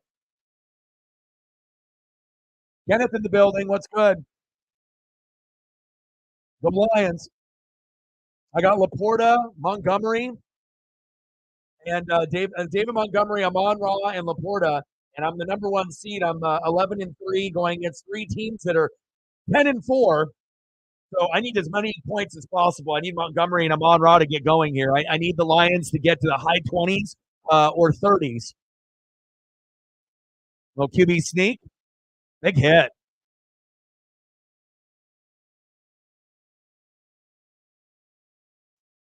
Since you brought it up, I thought that was very good. Reflect, and if we're gonna have Reflect and Megan and Sarah, if I can do like $1 to $5, and I'll see what it unlocks and whatnot, and then yeah, I'll let you know. But I'll definitely deep dive when I'm done with the stream and I take Paisley on a long walk and I'm eating dinner late at night, like at 9 or 10 o'clock.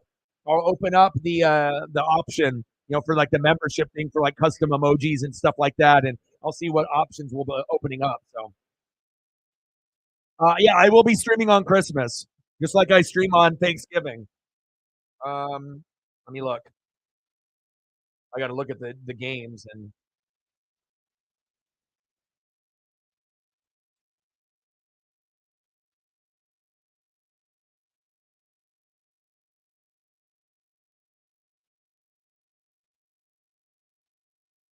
I'm not going to do the Chiefs Raiders because it's at 10 a.m. I'm going to do Ravens Niners because it's Raiders Chiefs is at 10 a.m. I have to spend time with family. It wouldn't be smart for me to stream, and I'm just skipping out on family activities. Giants Eagles is at 1:30, and then Ravens Niners is on at 5:15. So I'm going to do the morning, early afternoon thing, spend a few hours, and then I'm going to come home, make a thumbnail, and then I'll end up doing that late game. I always do the late game on the triple headers. So.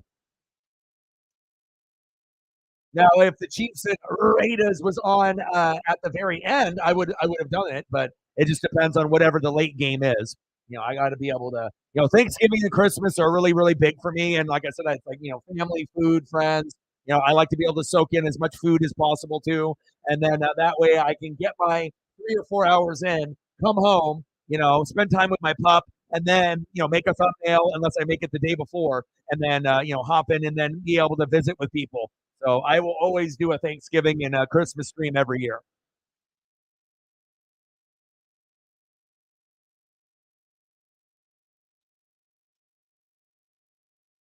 Reflect. What are the chances that we get Randy Arozarena or Blake Snell? What to you?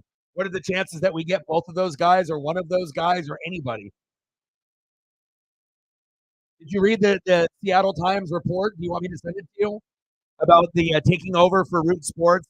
How much money how much money we actually have to spend? Did you read that article? I can send it to you. It came out this morning. I'm always reading. I'm a fucking nerd.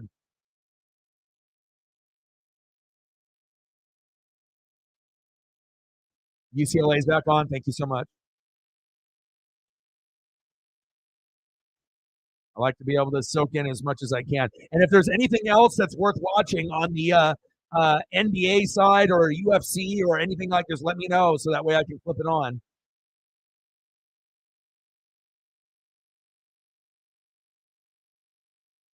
All right. All right. I got the UCLA on here as well. So as long as the chat doesn't get laggy, I should be good. Third down and 10. Shotgun set. Dangerous. Little bootleg. Extending the play. Incomplete. They need to be going to Cortland Sutton. Like, if I'm the Broncos and I'm Sean Payton, right? You can't really run that effectively, but the Lions defense isn't that great. You got to make sure you're running the football and having that balanced offense. But instead of Jerry Judy and all these other guys, you should be going to Cortland Sutton like 15 times a game. The guy scores a touchdown literally every game this year, almost, and he doesn't get enough looks. Like if you actually gave Cortland Sutton enough looks, he would be getting you 2 or 3 touchdowns in a single game. And think about how many more wins that would have added on if you would have had a focal point of Cortland Sutton and treating him like Tyreek. Like if you had him like treated as a Tyreek and you go to him. And I'm not saying eliminate Judy altogether and everyone else. I'm just saying instead of giving Judy like 8 targets, maybe scale back and give him 5. And then give those extra 3 or 4 to Sutton. He'll actually get something out of him, especially in the red zone. Like, who's better in the red zone than Cortland Sutton for the Broncos? Nobody. I mean, I should know. Even with that ESP that I helped Sarah win, if you watch football and you can predict play calling, just know. Odin in the building. What's good? Love you. Appreciate you. And that's so sweet that you ended up finding that Chief starter jacket, man. I'm trying to figure out where the hell my Notre Dame one is, if it's here or at my dad's house, or I've been looking at multiple closets, and I know I saw it, and then I moved it, and I don't know if I took it to another spot, put it in a box. I mean, at this time, like I knew where it was before, but now it's like it's MIA for the time being. Like I know it's here somewhere, but I don't know where.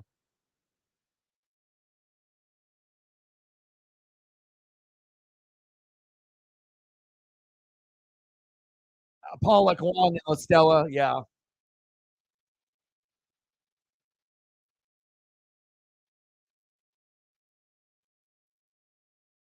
16. So I'll be doing a lot of college football. I do more college football on YouTube than anyone else.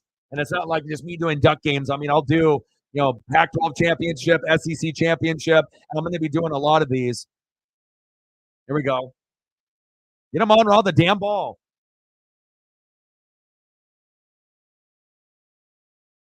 Like, I want to do the Las Vegas Bowl with Utah, North Carolina and West Virginia, the Duke's Mayo Bowl. I want to do that. The Holiday Bowl with Louisville and USC. But you're not going to get Caleb Williams out of that, though. Arizona and Oklahoma, the Alamo Bowl. I wouldn't mind doing that. Oregon State, Notre Dame. I'm definitely doing that. The Tiger Sun Bowl. Missouri and Ohio State. I'm going to do that. Ole Miss and Penn State, the Chick-fil-A Peach Bowl. I wouldn't mind. Georgia, Florida State, obviously in the Orange Bowl. Liberty, Oregon. I'm going to do that. Iowa, Tennessee, the Citrus Bowl, maybe. Alabama, Michigan. Texas, Washington. So there's quite a few that I would consider doing. So.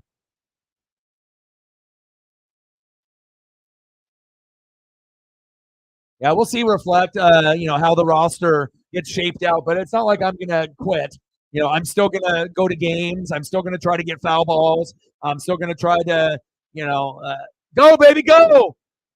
Yeah, first down, Lions, move the chains. And I'm still gonna be a fan. It's just I want to see us get better, and I want us to spend money once before I die. I want to see the Mariners at least try to compete once before I'm not around anymore.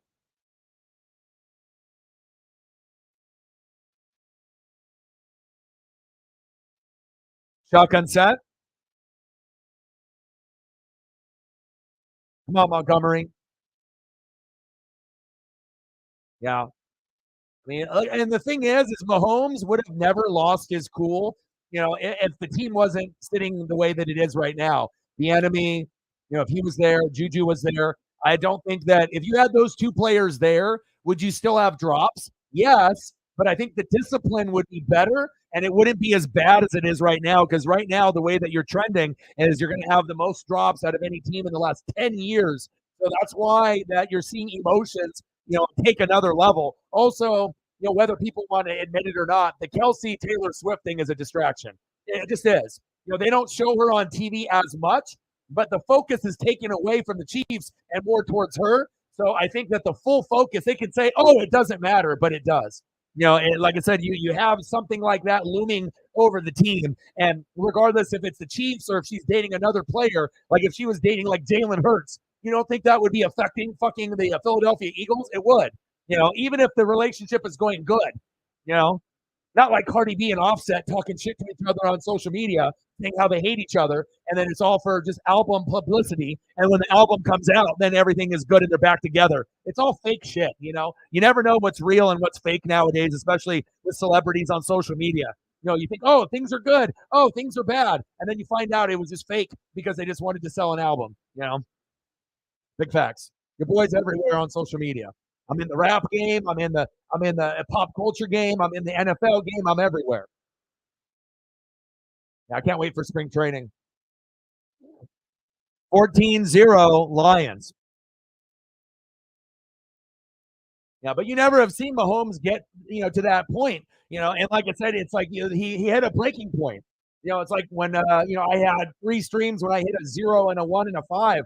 I had a breaking point, where sometimes you just explode and you're just like really frustrated, and things are going to get better and bad days aren't going to last forever. But sometimes when you have a bad day and then you have another bad day and then you have another bad day and then another bad day, you're like, fuck, can I have a good day just to like get back on track instead of getting deeper and deeper in the gutter? And the more bad days you have or more bad games you have, then you start seeing less and less light at the end of the tunnel. You know what I mean? And you just want to have one good day so that way you're not at a 0 mentally, you're at a 3. And then you have another good day, and maybe you're at a 5, and then you have a bad day, then you go down to a 3, then you have a good day, and then you get up to a 7. But you just can't have bad, bad, bad, bad.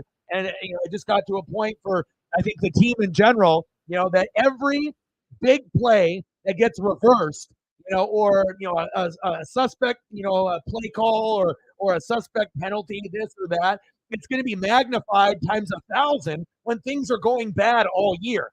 You know what I mean? Like playing that happened, if everything was going good and let's say Bieniemy is still there, you think Mahomes goes off? Yeah, they'll be frustrated about that game, but they wouldn't have been like that, if they were actually playing well and the receivers weren't dropping the balls left and right. So sometimes, that shit happens.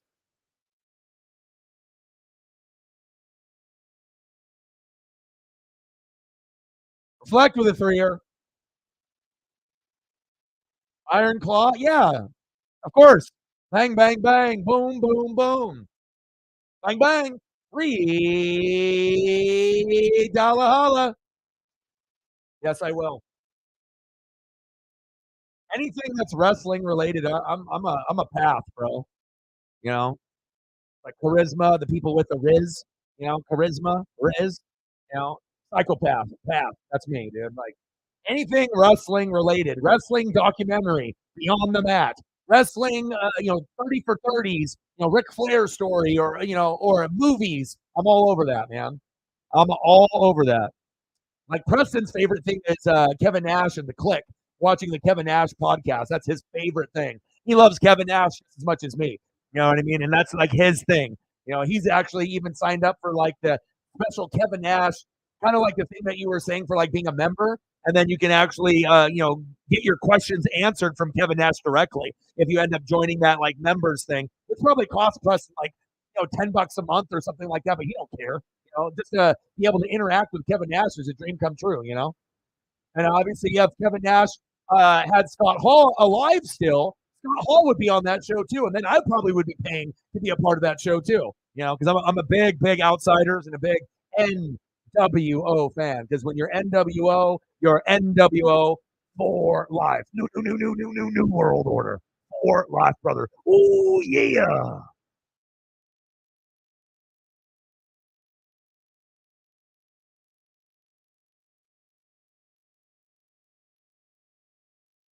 Yeah, but it still doesn't. It says don't wake up a sleeping giant, but that's not going to replace the bad hands that are on the team unless you plan on cutting off all the hands of all the receivers and then calling up Elon Musk and having robot hands installed like all their robots where they can not drop anything. Because if they still have hands, they're still going to drop. That's not going to stop. You need to improve that position, either getting a Mike Evans, a Rome Odunze, a Troy Franklin. You're going to need to improve that position. And some of the guys that are on the team are not going to be on the team in a few years. So, and I don't think there's anybody that's a fan that honestly thinks they're going to win the Super Bowl this year. And there's a lot of them that don't even know if they can even get to the Super Bowl, let alone the AFC Championship game if you're going to have to go on the road. These are, you had a good run. You had bumps in the road. You know what I mean? But it's going to take a miracle. It's like the defense has got to be playing top three. Mahomes is going to have to be crisper. He's going to have to be a better decision maker. He can't lose his cool. And then everyone's going to have to do a better job, whether they use Stickum or whatever it is, but they got to do something. And another part of it, too, is not having Bieniemy there for leadership and play calling.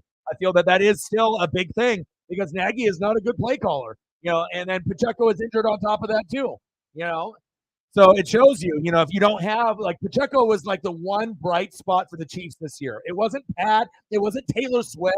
It wasn't Kelsey. You could say the defense playing top three, top five for a good chunk of the year was good, but now the secondary at times is getting exposed. But, Pacheco was that one, like, crown jewel. But now he's hurt. So, and that's not me being a hater. I just call it how I see it. Like right now, the Chiefs are still good enough to make the AFC Championship game or Super Bowl, but a lot of the other teams have caught up or surpassed them. If the Jags can stay healthy with Trevor and Etienne, maybe they could beat the Chiefs. The Ravens with Lamar, they don't got Mark Andrews, right? But the way that the Ravens are playing, they kind of look like maybe they can, do it. So, we'll have to wait and see. I mean, I still think the Chiefs are going to be one of the top three, top four, but depending on who they match up against and if they have to go on the road or at home, there is a possibility. Let's say the Bills play the Chiefs, the Bills could win. It's possible. The Jags could play the Chiefs, the Jags could win. The Ravens could play the Chiefs, the Ravens could win. And it's not like, oh, I don't know. Like you know they can based on how they played this season. They haven't played that good. I mean, I would know. Touchdown, Lions!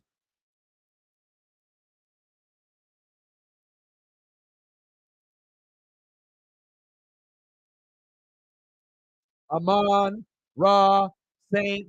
Brown, give O-Dog all the points in fantasy. I said to the sports gods at the beginning of the show, I need Sam Laporta, David Montgomery, and Amon Ra to score touchdowns, and I may need some of those guys to score twice. Here we go. Let's go. Extra point is up, and it's good. Yes, sir. Yes, sir. Yes, sir. Yes, sir. Yes, sir. Yes, sir.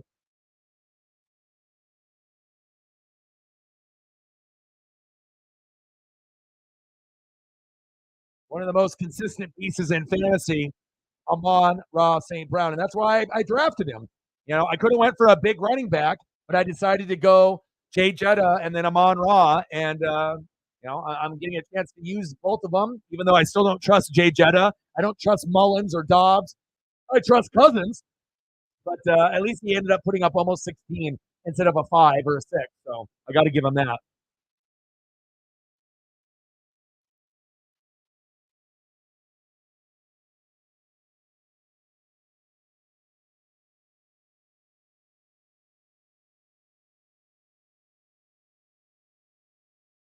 Amon Ra with the hops, baby.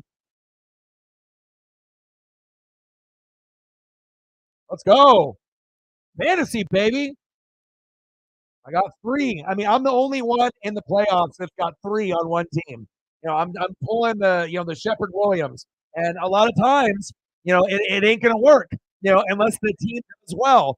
And they all shit the bed last week. They're not going to shit the bed again 2 weeks in a row. And obviously, last week was not in the playoffs. So I need big, big numbers from Amon Ra, David Montgomery, and Sam Laporta. And it's risky to go 3 out of 9 spots on one team. But if you hit, it can be glorious for you. Let's go.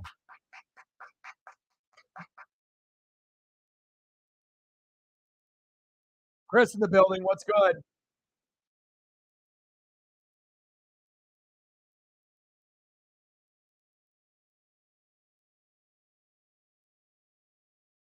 21-0 at halftime. And I need a 42-0 game. I need more points. I need more fantasy. What's good, Chris? How are you, bro?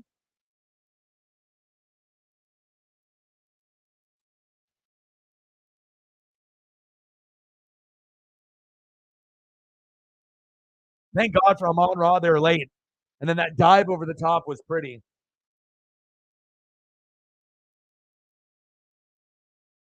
All right. What am I now? So I'm projected to win, but he still has Robinson in the lineup because it seems like Chief is doing like 5 leagues because he doesn't move his pieces around until the very end. So I don't think he really cares about this league this much. And for a guy that doesn't really care about the league that much, sitting in fourth place with a Chandler at 25 and an Adams at a 25 or a 24 and a 24, pretty incredible. And he's got the number one quarterback and the number one running back, and he already has close to 50 points with Adams and Chandler. And he's got Ferguson at tight end as well and D-Hop. So we'll see where it goes. But, at this point, you'll have to put in, Keaton Mitchell probably for Robinson. And Mitchell has got the ability to score a touchdown or two as well. So now I got 15 with Jefferson, 18 with Amon-Ra, 13 with Laporta. I still need Montgomery to score in the second half. He's only at 5.8. So it still will be very, very close. I still will be projected to lose, but hopefully we can get some more points here moving forward. Let's go.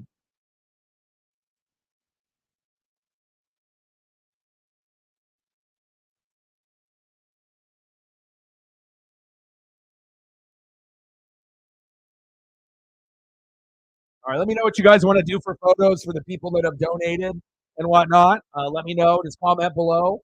I don't know. I don't think Cyberpunk is. He probably had work or other things to do and whatnot. So I'm going to throw up a couple more photos for him, even if he's not in here. I mean, anyone that's going to drop 3 bills on a stream, 3 stacks. And he did 100 just a couple days ago too, when we really needed it and whatnot. So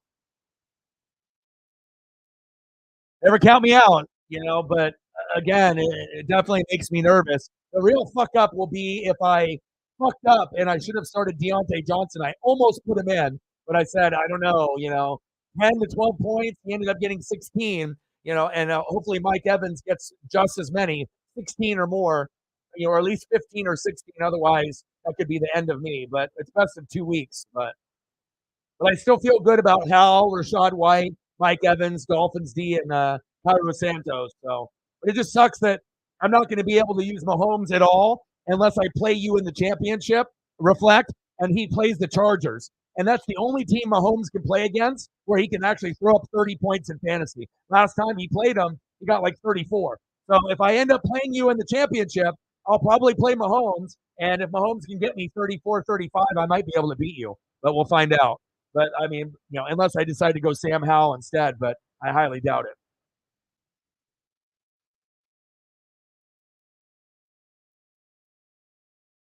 Let's be honest. I mean, you're a Chief fan, right? You guys have looked like shit. I mean, there's no ifs, ands, or buts about it. You could say, oh, you're not worried, but most people are.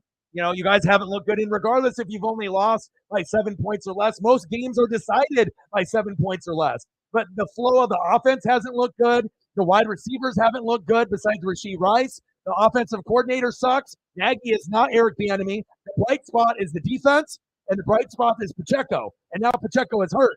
So, I mean, you can be like, well, it doesn't matter. It doesn't matter. It fucking does matter. Because if you actually think that you're going to go to the Super Bowl and win this year, you're not.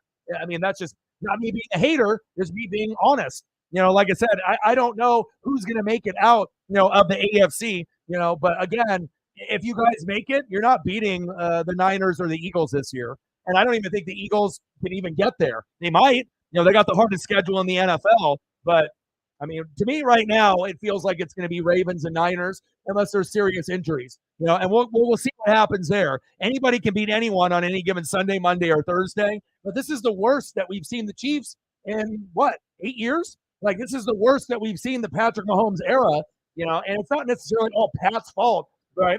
Sometimes it's the receivers dropping balls. Sometimes it's a bad play call by Nagy and the OC, right? But also you have to realize Mahomes is losing his cool. He is not calm, cool, collected in the pocket anymore. You know what I mean? They're playing out of desperation. So to act like, oh, we're the Chiefs, we're the best, we're Super Bowl champs every year, we're the best. You're not the same team anymore. That's just being truthful. And even with that being said, could you guys overachieve, right, and make the Super Bowl? Yes, because the AFC is dog shit. There's not a whole lot there. Like, let's be honest. Who are your threats? Right? Who is it? Buffalo, if they get in, that might be a threat. The Ravens are the number one threat, and maybe the Jags. So it's like, who else do you really have to play? So even if Mahomes has a so-so game, but the defense plays great and Pacheco comes back, you still might be able to squeak it out. But squeaking out wins against the Jags or the Bills or the Ravens is not going to be the same as like going against the Niners. You know, Eagles defense is suspect. So, and I don't know if the Cowboys are good enough to make it to the Super Bowl. Let's just wait for them to get to the playoffs, maybe win a game, see if they can win one game and then go to two games. You know what I mean? But we can't act like the Chiefs are still as good as they were last year, the year before, the year before, the year before. That's just being biased. You know what I mean? Because, like I said, you got to call it how you see it. The product that we've seen on the field has not been good. Like Pacheco has been A plus. The defense, for the most part, besides the secondary getting torched from time to time, has been a solid A. But everything else really hasn't been good. Has Kelsey had a monster year? No. Has Mahomes been good? No. Has the receivers been good besides Rashee Rice? No. Have the offensive linemen been pretty good? They've had pretty good continuity, and they played a lot of games together. But they don't look like let alone they can get to the Super Bowl, let alone win it. And that's not me being an asshole or a hater. That's me being not biased and just showing you what I see on the field. And I know I'm not the only one that thinks that way. And if you don't have Pacheco, yeah, you have McKinnon and you have a few others that you can implement, but it just doesn't feel like a Chiefs Super Bowl year. I think we can all be fair to say that. And obviously, if it's someone else like the Dolphins or the Jags or the Ravens, it's like unproven. So sometimes you don't really, and the Cowboys, you don't know how far they're going to go because we haven't seen these teams go this far because it's been dominated by Buffalo and Kansas City every fucking year except this year. So, it's still possible the Chiefs make the Super Bowl. It's still possible that they get to the AFC Championship game because the AFC is dog shit. You know what I mean? But like to be able to win the Super Bowl against a peaking, like Niner team, I don't know. I don't know if that is possible this year. I don't think so. So.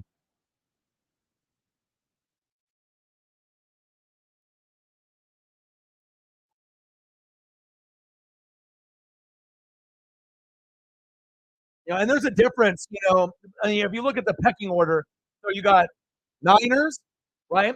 Cowboys, Eagles, Lions, Seahawks, and that's probably pretty much it, right? Because NFC South, like the Bucks, the Falcons, Saints, those are all trash. But if you had to choose one, probably Saints, right? They're not going to win. Packers, if somehow they got it, they wouldn't win. You know what I mean? So it's like you don't really have too many teams, and the Seahawks are banged up, right? The Lions don't have a defense. The Eagles, they have the hardest schedule, but their defense is ranked, like in the bottom three, bottom four, believe it or not. So like the Cowboys and Niners are legit, but can the Cowboys do it? They have this curse of like being really good in the regular season and then falling off a cliff in the playoffs. So we'll have to see if the Cowboys can overachieve. And the Ravens lost Mark Andrews, right? So we were looking at the playoff board, but there's a lot of pretenders. Look at all these pretenders that are out there. There's only really a couple that are legit. Even though the Cowboys aren't proven in the postseason normally, the Niners and Cowboys are the two best teams in the NFC right now with the Eagles, right? And then the Lions and Seahawks right behind them. And then on the AFC side, you got the Ravens as the best team today, right? And then you got the Chiefs and the Jags and the Dolphins, and then a bunch of other fucking pretenders that have no shot. I mean, that's really the truth. There's literally only like maybe four teams that can win the Super Bowl. So we'll see on how it goes, and obviously with the way that the schedule goes as well. But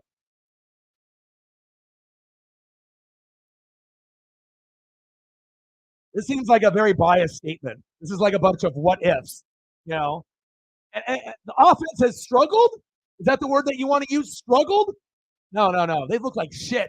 I mean, we're talking about Patrick Mahomes. We're not talking about Trent Green or Elvis Gerback. Oh, offense struggled. Yeah, no, you have the arguably the best quarterback on planet Earth.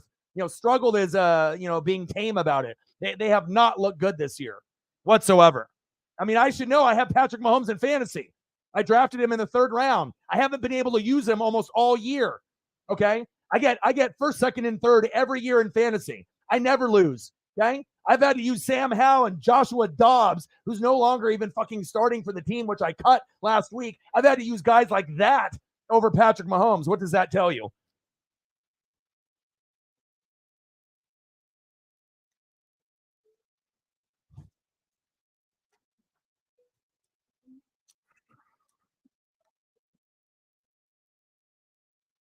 But still, regardless of whoever the best teams are, Niners or Ravens, right? Whoever you want to say, can they get beat? Yeah. You know what I mean? Like anybody can get beat. There is no clear, oh my God, this is the best. Like, a lot of people are going to lean Niners as the best team, and I would say that would be pretty accurate.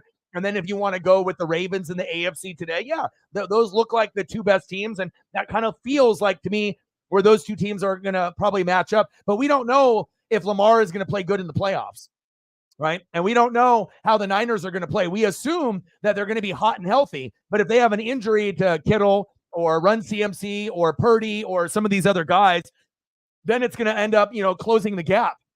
But I mean, right now, the Dolphins are not in the same category, with the Ravens. Dolphins, I mean, even though the Chiefs have been bad, right? Even though the Chiefs have been bad, I would assume if you play the Dolphins, I would still take the Chiefs because of the experience factor. You know what I mean? So, I like the Dolphins story, but they still are too unproven to me, and they lack enough key pieces on defense, and sometimes that offense gets a little lackadaisical to me. So even though I like the Dolphins, I don't think that they're good enough to go deep, deep, deep this year. Maybe they'll make it to the AFC Championship game if other teams stumble or have injuries. But I like the Jags more than the Dolphins because of the balance. So if I'm looking at teams that I like, based off pecking order, I like probably Ravens 1, and then probably for experience, I mean, it really depends on Trevor Lawrence and ETN if they can stay healthy. But I mean, just looking on how the teams are laid out, I would probably go Ravens 1, Jags 2, Chiefs 3, Dolphins 4 if I had to do a pecking order. But normally I would put Chiefs 2. But if the Jags can play well with Trevor and ETN, with that defense and Josh Allen, I think that they can be better than the Chiefs and better than the Dolphins. But it's a big what if Trevor can be healthy. But that's just kind of the pecking order because I like well-balanced teams. And we know the Ravens are well-balanced, offense, defense. The Jags are well-balanced, offense, defense. Chiefs, defense, not so much on the offense. Dolphins, offense, sometimes defense. And obviously with Jalen Ramsey coming back, that helps with Xavier Howard, but still holes there, right? And then on the NFC, Niners, offense, defense. Cowboys, offense, defense. Eagles, offense, no defense. Seahawks, offense, defense, it kind of flip-flops from game to game. Injuries. Detroit, offense, no defense.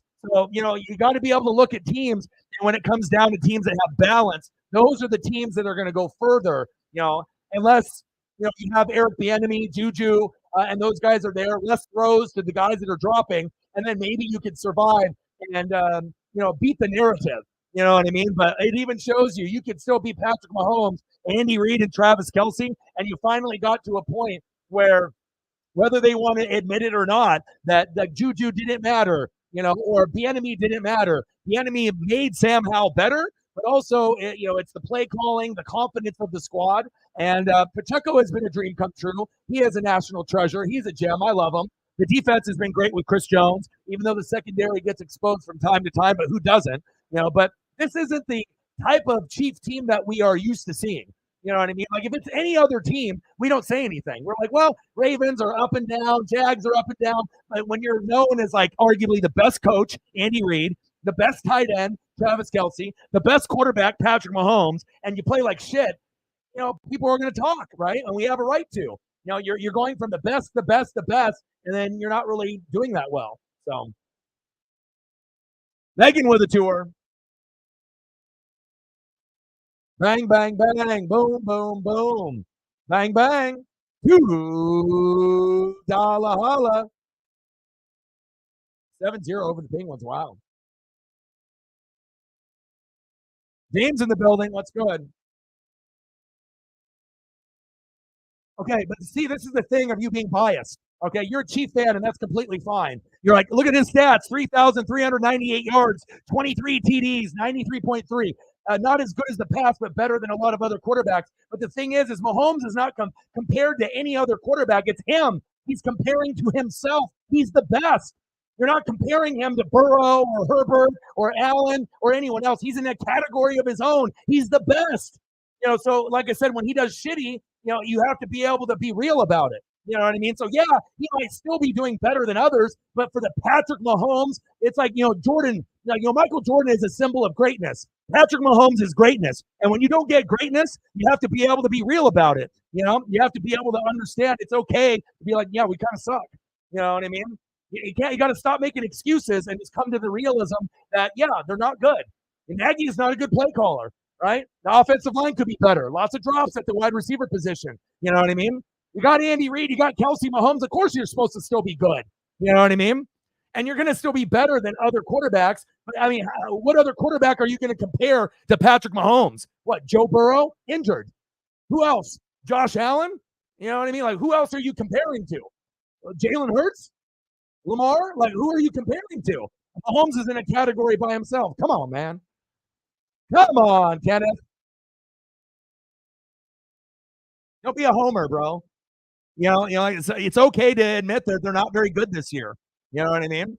Like, don't get greedy. Like, you guys have already won all these Super Bowls. You're not going to be Bill Belichick and win 20 years straight. It's just not going to happen. You know what I mean? Like, it's okay to be like vulnerable and be like, you know what? We're not that good this year. Instead of like making excuses. Well, we're still having a good year. No, not for the Chiefs standard. If it's any other team but the Chiefs, then fine. But when the Kansas City Chiefs take over as being like the top dog and the things go bad, there's a time to make excuses and there's a time not to. I'm just saying, you know what I mean? That's how you can tell if someone's biased or not, when they're making excuses. They're just not good this year. Are they still good enough to go to a certain point? Yeah, but they're not Super Bowl caliber champion worthy. Not this year. Every other year prior to this year, yeah.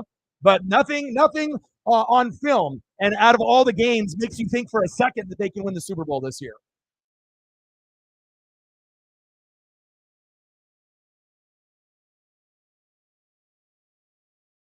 I'm done with you, bro. I'm done with you.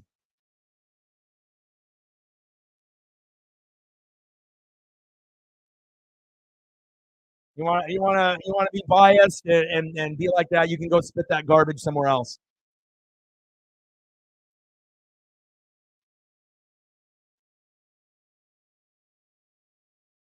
If you want to go do that, other places, that's fine. Do you? You know what I mean? Well, again, it's about recognizing greatness, and recognizing you're not going to be number one every single year. You know what I mean? And if you're fucking delusional and you're a homer, you know what I mean? It is what it is. People don't like hearing criticism on their teams, but if it's real and you know it, accept it. Why are you fighting back? Why are you getting defensive? Offense fucking stinks this year. I got Patrick Mahomes in fantasy. I should know. I have ties with the Chiefs as well. It's not like I don't watch the games. I watch every fucking game. There's a different standard for Kelsey Mahomes and Andy Reid compared to everyone else. When you end up being the top dog, you're held to a different standard in a different category. You're not going to be able to be the best team every single year. You're not going to win the Super Bowl every fucking year. And you might have been able to get rid of Tyreek, and you might have been able to, find a way to win a Super Bowl without him, right? And you're able to have one, with Bieniemy there, right? But then now you're starting to realize that maybe you lost too much, right? And maybe you got away with it last year, with Bieniemy there. But what's different between this year and last year? Juju, Bieniemy, and Nagy. That's kind of the difference, right? And then all these other receivers. You were able to mask some of those issues that you had last year with some of the other receivers stepping up and not dropping balls. But now, if your best receiver is Rashee Rice, that's a fucking problem.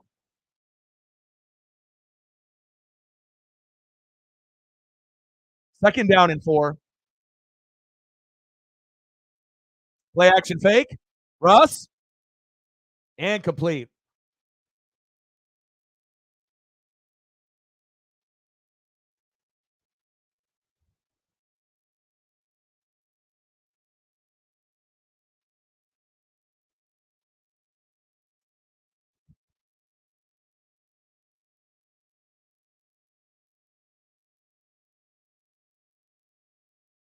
But even with all the struggles, that the Chiefs had, could they still make the Super Bowl? Yeah, they could. But they just don't look like a team that could win it all.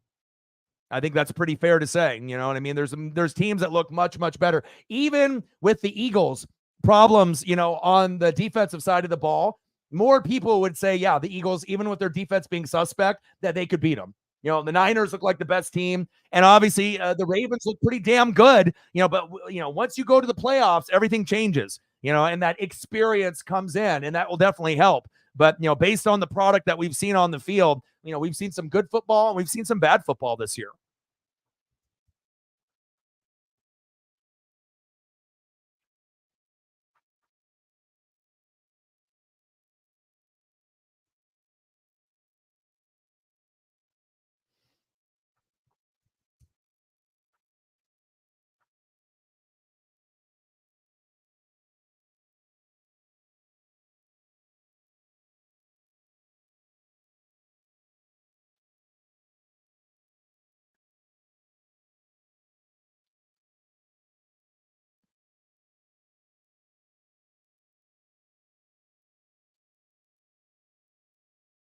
One sec. Yeah.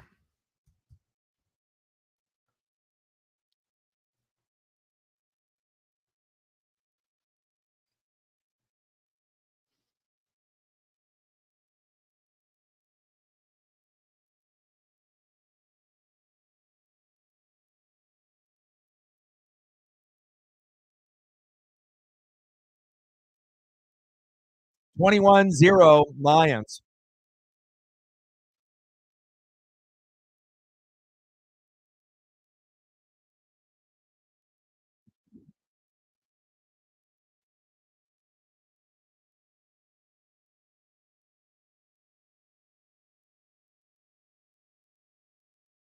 Touchdown, Broncos. Wow, Jordan Humphrey with the tutty. That was nice. Dangerous with a pretty pass right there. They're on the board.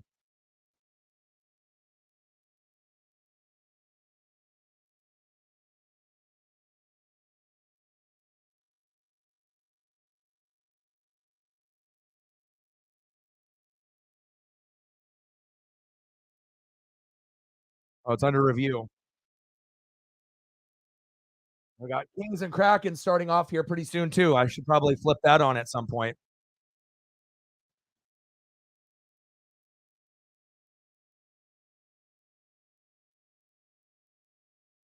I mean, unless we can get one of these unproven teams that gets hot at the right time, like the Jags, I don't think the Dolphins would be able to do it. But I mean, for right now, the only three teams that I think that could, like I said, in that pecking order or the four, you got Ravens, and Chiefs, and then Jags and Dolphins. Those are really like the only teams. And I don't think the Dolphins can do it. I got more confidence, even with that crappy offense with the Chiefs.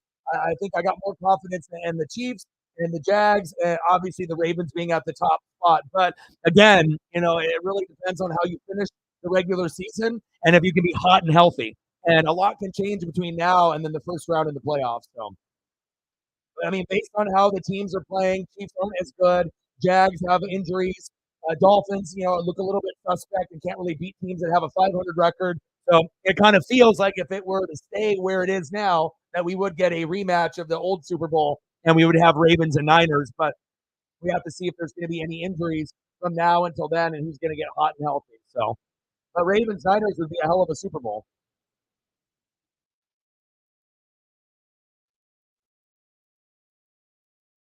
Yeah. The only thing is for the Chiefs to do it, over a Ravens defense and a Jags defense, or a Dolphins defense that has a good game with their offense. It's like I don't know, man. Like I mean, it is possible still, just because you do have, Reed and you got Kelsey and Mahomes. But if the Chiefs make it, they're not winning. You know what I mean? It's like it'll be the weakest team that they've ever had, and then San Francisco and Kyle Shanahan would finally get his ring that I said that he was going to get. So, because I already knew when McVay and Shanahan went there, I said, watch in the next like 5 to 7 years, both of them are going to get a title. They're both going to get a Lombardi. McVay got his early, and Shanahan is about to get his. $1 holla. Someone doesn't like odd numbers, and I appreciate you. Bang, bang, bang, boom, boom, boom. Bang, bang. $1 holla. Appreciate you. Let me know what you want to do for photos, and I got you.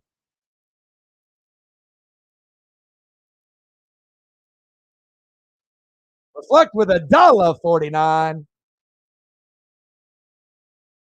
Bang, bang, bang, boom, boom, boom. Bang, bang, $1.49, baby.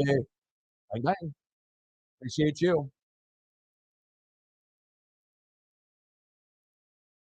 It's nice when we can actually have support and dono trains, and we can come in here. Touchdown, Broncos after the review.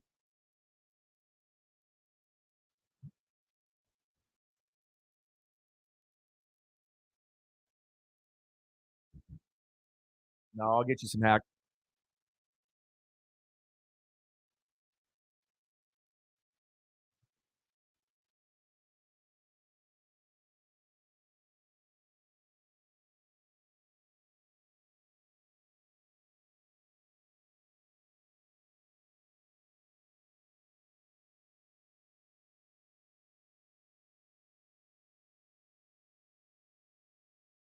21-7, baby. Look out for your mental health. No one else will.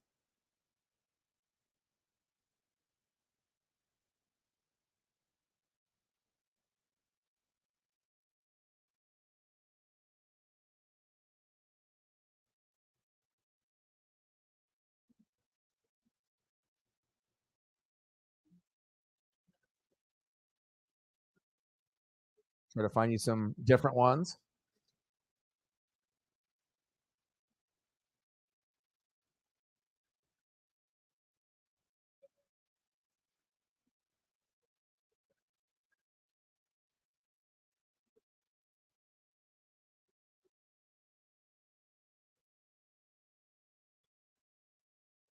Appreciate you. Let me know what you want to do. Reflect. I got you as well.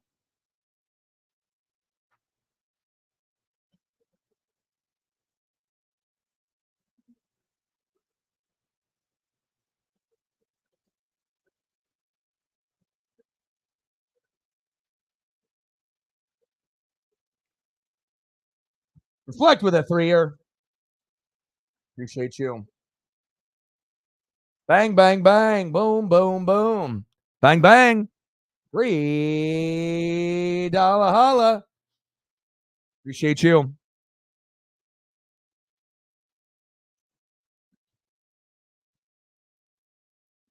Appreciate you guys very much. But you can definitely tell, based on how people are, if they're biased or not, or incredibly biased. It's like anything that isn't positive or, making that person look like a godly figure. If you say anything, then they get super defensive about it. But like you're not going to win every year. It's like you got the best quarterback, the best coach, the best tight end. Like, what did you think that you were just going to win like 10 Super Bowls in 12 years? It's not going to happen. You know what I mean? You have to appreciate what you have and knowing that it's not going to be a Super Bowl year every year. At some point, you're going to have weaknesses that get exposed and you're not going to be able to correct them. And other teams are just going to be better than you. That's how it goes. Even with the Bill Belichick era, for 20 years, being a top dog, did they win it every year? No, but they were very, very competitive year in and year out. Did they have a year where maybe the Colts were better because they had Bob Sanders and Peyton finally got over the hump? Yeah. It's okay to be able to give love to the other teams. You don't have to be a hater towards everyone else, and it doesn't always have to be about your coach, your team, your players. At some point, you have to be able to look in the mirror and be like, you know what? We fucking suck. We're about to have the record for the most drops out of any team in 10 years. That's good. That's good. Okay. It's like, people that watch only their team and only read about their team. I mean, you can definitely tell, you got to be more well-rounded. You got to be able to watch other teams other than your own. You got to be able to have something to pair it to. And then when you have stats like that, like you're pacing for the most drops out of a team in 10 years and act like the team is doing great like every other year is ridiculous. But again, that's how it goes, right? People that are going to be biased are going to be biased and they don't want to hear the truth. Sometimes the truth stings and it hurts, but it's not like I have anything to gain. I'm just trying to keep it real. And if my team sucked, I would say it. I do. If my team's good, you're going to know it. If my team sucks, you're going to know it. There's no point of acting like my team is good when they're not, and they still could find a way, but I would say this. If the Chiefs end up winning the AFC, right, I think it would be very shocking if they won the Super Bowl. because I just don't think that they have a Super Bowl caliber team. They feel to me more of a pretender than a contender. But since the AFC is so shitty, they're going to be considered a contender because there's no one else that can even match up besides maybe the Dolphins, the Jags, and the Ravens. It's very, very shitty in the AFC. I mean, prove me wrong. There's not like so many teams. It's not 8 deep where you're like, I don't know what's going to happen. You kind of know, you know? And even if the Chiefs play like shit, they could probably still get past the Jags and the Dolphins. Maybe the one team they don't is the Ravens. You know what I mean? But even if the Chiefs play like shit on offense, they might still be able to beat the Dolphins by 3 or maybe beat the Jags by 4. But if you play like shit on offense against the Ravens, you may not win. So that you have to look at it in that kind of, category. So even though that the Chiefs are still a contender, as far as a Super Bowl winner, they're a pretender to me this year. That would be the most shocking thing on planet Earth if the Chiefs won the Super Bowl. I don't even know what I would say. I would be like, wow, it's like finally they put it all together, but I just don't see that happening. Unless they made a move for like DeAndre Hopkins at the trade deadline and they got him, then I would say, okay, we're going to turn it around. Yes, you got D-Hop on the Chiefs now. Now I'm like, okay, now you guys can go, and now I feel much better. But, when it's Travis Kelce and Rashee Rice, and then Pacheco now is hurt, for me to have concerns doesn't make me an idiot. It's just truth. Pacheco has been the bright spot on the team, and now he's hurt. It would just be very shocking for them to flip the switch, and all of a sudden things get back to normal. The enemy isn't walking through that door again. Give it to Montgomery, damn it. But the AFC is weak. The NFC is more deep. But even with that being said, there's a difference between being a Super Bowl contender and then being a playoff contender. And then overall, you're in the playoffs, but you're kind of a pretender, which would be like my Buccaneers, the Falcons, or the Saints, pretender, right? And then you got, Niners, Cowboys, Eagles, contenders, Lions, Seahawks, contenders, and then everyone else below, obviously. And the Seahawks, are borderline contender pretender because they have injuries and inconsistencies. And Detroit doesn't have a defense. So they're a contender pretender also because I can't trust their defense. I don't think anybody can. They're playing good today, but will they be able to play that way, in the defense? If the Lions match up against the Hawks, what happens? If the Lions match up against the Cowboys, what happens? If the Lions match up against the Eagles or Niners, what happens? Are you going to get a performance like this, or are you going to get your ass kicked? So it's all about depth and being hot and healthy. And even though the Seahawks and the Lions are playoff contenders, they may be Super Bowl pretenders. I don't think they're good enough this year, but they're getting close. They're getting better, But again, if I say these comments and people hear it the way they want to hear it, they're going to think I'm a hater towards the Lions and Seahawks, but I'm not. I'm giving you praise, but I'm just saying, hey, touchdown Lions.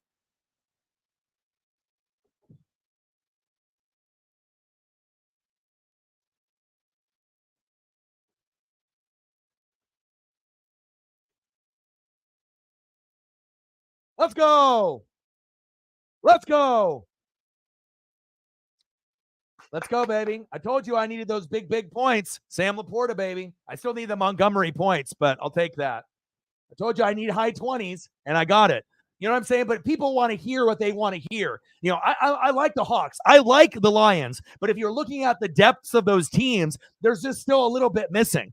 If you ended up combining the Hawks and the Lions together, right? If you combine them together, maybe then you're right there with like the Cowboys and the Eagles, even though they have a suspect defense as well with a bunch of names on it, and the Niners, right? But there's certain pieces that are on the Hawks, defense that you could add to the Lions offense. And you're like, ooh, that would be perfect, right? Then you're a Super Bowl contender, but if you have holes or injuries, you're good, right? But how far can you go? Like, when you're like the Lions and Hawks, it's like, we'll get to the playoffs, but maybe you only win one game or maybe you lose, but when you're a contender, right, you win 2 games or more. And I feel they're really close, but they're just not there yet. Maybe next year, or the year after. And I could definitely see Seattle in the next 5 years or Detroit in the next 5 years make an NFC championship game. And it's possible. Teams get hot out of nowhere and then they overachieve and they upset, the Cowboys, Eagles, or Niners. Like someone gets upset or Brock Purdy gets an injury and all of a sudden the Lions win. Like, just because someone got hurt, something crazy like that, right? So I feel that there's teams that are close, but they're not there yet. And the same category, I would probably put the Miami Dolphins. They're exactly like the Hawks and the Lions, where they can play good 70% of the time, but 30% of the time you worry because that weakness that they have, whether it be running back staying healthy with Kenneth Walker the third or Geno, the Lions not having consistent defense besides Aiden Hutchinson, whatever it is, the Dolphins not being fluid with Tua all the time with Waddle and Mostert and Tyreek. And sometimes that defense is good with Ramsey and Xavier Howard, and sometimes it sucks. And you lost to the Titans. You know what I mean? So it kind of goes both ways.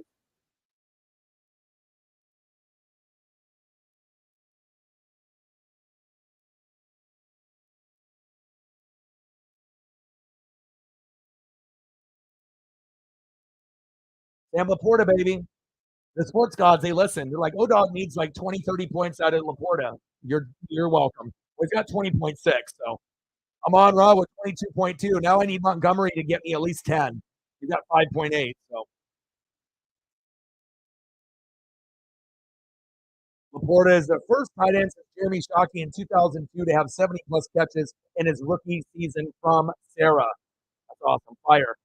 And imagine if Reflect would have took my advice and if I would have let him pick up Laporta. I mean, I gave you a chance, but again, you have Travis Kelce, so you would have never used him.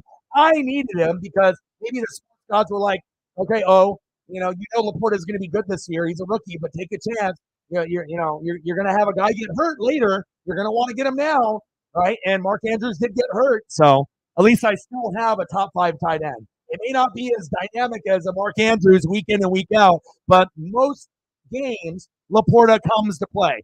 He will have a dud once in a while when the offense and the offense, just sucks overall, like last week, where Amon-Ra, Montgomery, and Laporta combined for like 15, and I got my ass kicked, but then there's going to be games where they combine for 60 or 70 points. So Reflect with a tour. Appreciate you. Bang, bang, bang, boom, boom, boom. Bang, bang, bang, bang. But again, some people are going to see my perspective on things, and some people are going to argue, and whatnot. But I feel that, like I said, the Dolphins could make an AFC Championship game in the next 5 years. The Lions and Seahawks could as well. But like I said, you know what your team looks like when they're a champion. Maybe not the Lions because they haven't been, right? But like when the Hawks had the Legion of Boom, and you had all the pieces with Marshawn Lynch, you know what it takes. You knew when you were watching that team that this is a Super Bowl contender. I don't care what anyone says. I know it. You know it. Everyone on the internet knows it. You know it. And until you feel that same feeling in your heart, right, then you'll know that you're not there yet. Because you have to look at the product and everyone knows it. You know what I mean? Like with the Niners, as long as they don't have any injuries, we know it. Like that's probably the best team right now, besides the Ravens. And I think everyone knows it because of the depth that they have. And Purdy's been playing good. Right, they had 15 straight wins, 3 losses. They got their guys healthy back with Trent Williams, and CMC and a few of the other guys, even though Talanoa Hufanga is out, right? But when you see a team and they have everything, offense, defense, depth, special teams, a good head coach, a play caller, you know it, And if you don't have all of those pieces, then you're not there yet.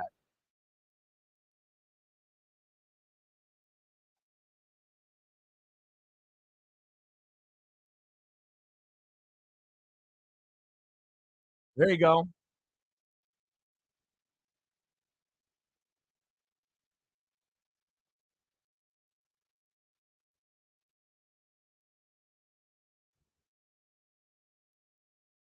28-7 Lions.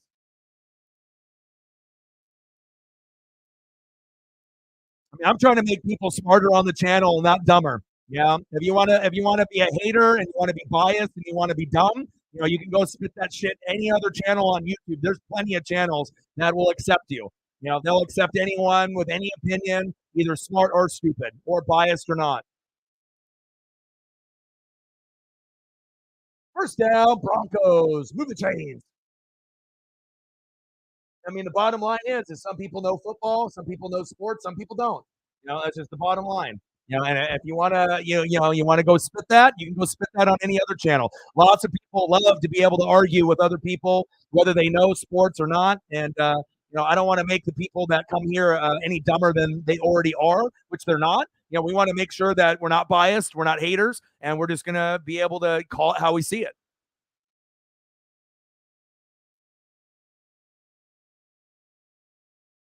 Russ going deep. Oh,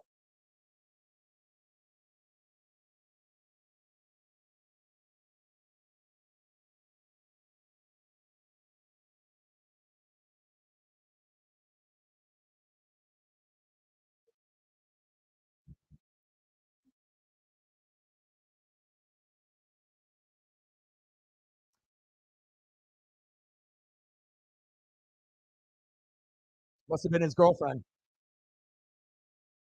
Second down and 10. Hey, truth hurts. You know, some people can handle the truth, some people can't. Some people are so invested with their players and teams. Any comment that's not positive to them, they take that as a personal attack. You know, so yeah, that's more on you more than on me. So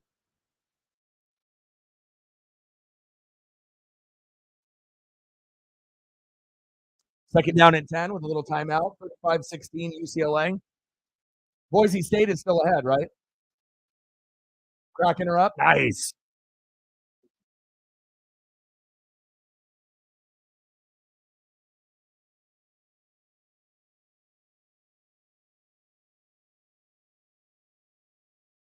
Larson, baby. Assisted by Vince Dunn and Kyler Yamamoto. Hell yeah. Good shit.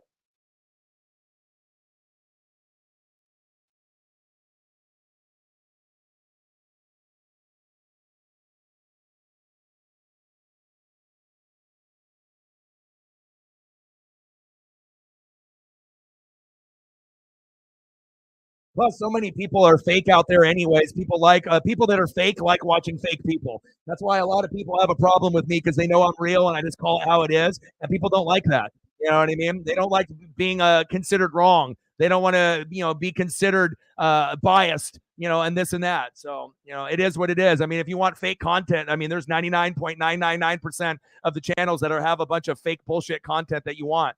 If you want to watch a fake person, there's plenty of other channels where you can watch that. Big facts. I mean, it's about time that we actually have at least a channel or two that are out there that call the truth, that we say things that people are thinking, but they're afraid to say, just call it how you see it, regardless of team or player. And if a team is good, they're good. If they're not, they're not. Simple as that. Third down and 10. Shotgun set for Dangerous. Dangerous, plenty of time. Floater wide open. Jerry Judy with a high step and a stiff arm. First down, Broncos. Move the chains.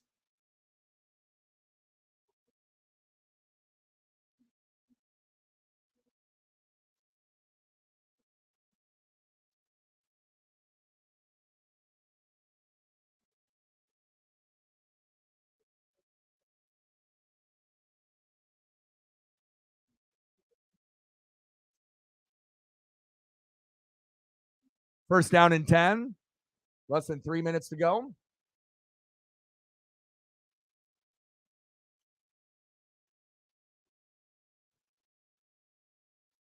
Shotgun set.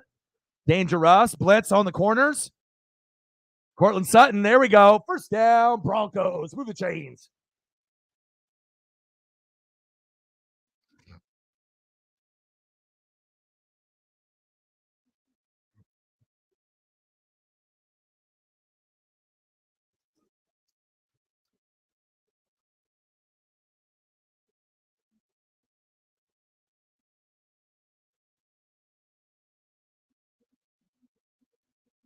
Sutton.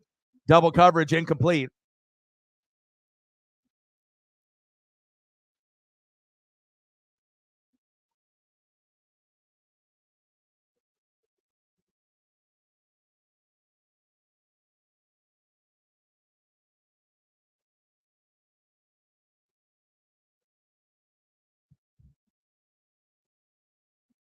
35-23. Boise State is ahead.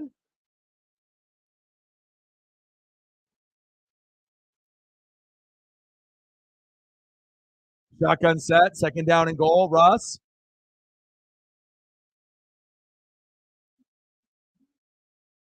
Wow, very close to the touchdown.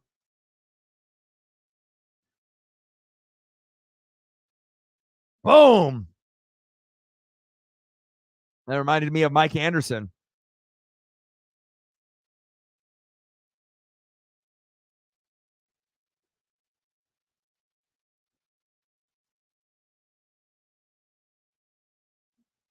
I mean, hell, if they're going to give T. Higgins a touchdown for reaching behind him with the football, why don't you challenge that? No challenge. Third and goal. Halfback toss. There it is. Touchdown, Broncos. Wow, they lined him short? No way. Wow. Why didn't they challenge that previous play?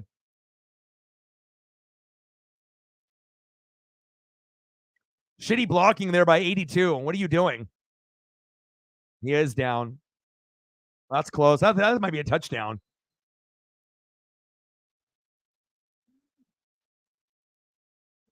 Knee is down, and his football is over the stripe. It's like 2 touchdowns that they decided to say, fuck it.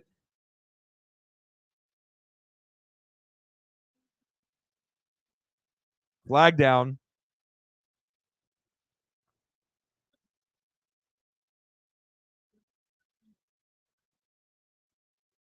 So offensive lineman with a hold or a false start.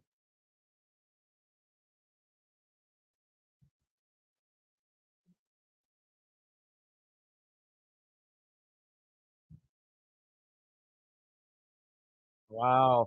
So you had 2 touchdowns that were pretty close, and then all of a sudden that last one on fourth, then you get the penalty. That's how it always happens. You know, yeah, you get ripped off, and then you get in, right? But then obviously then there's a penalty. Now what do you do? I mean, at this point, you take the field goal, and that's what they did. Field goal is up, and it's good, and you got ripped off. It's not like you were going to win this game, but it should be 28-14. I guess the challenge flag doesn't exist for Sean Payton.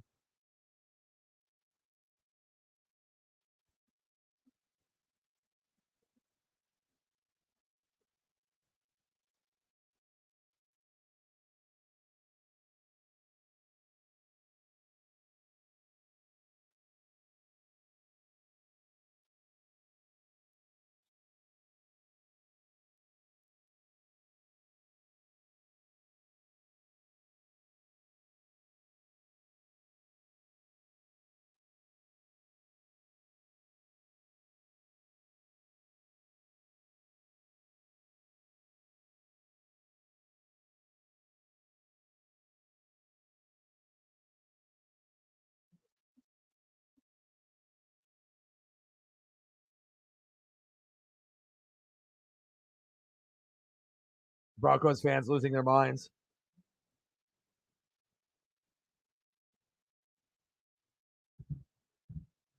Field goal up, and it's good. 35-22 UCLA leading.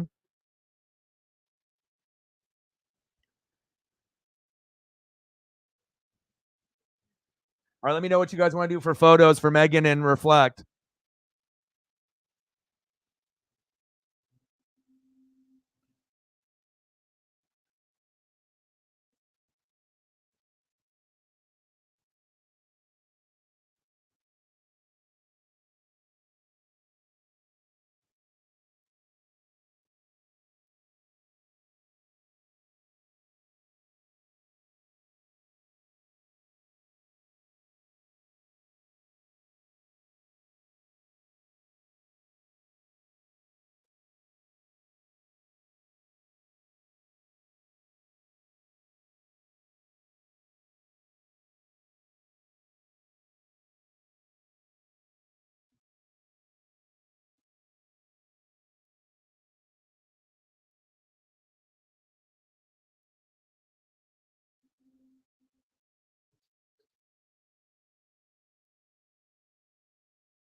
326.50. Let's get to 4.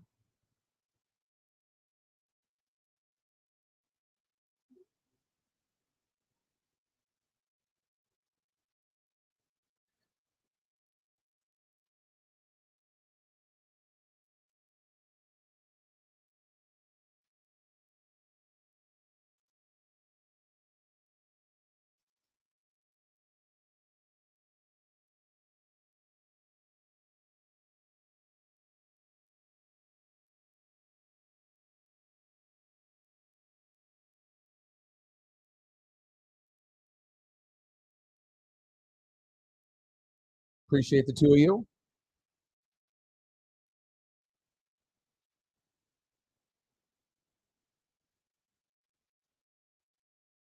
All right, Detroit. I need David Montgomery to get pay dirt.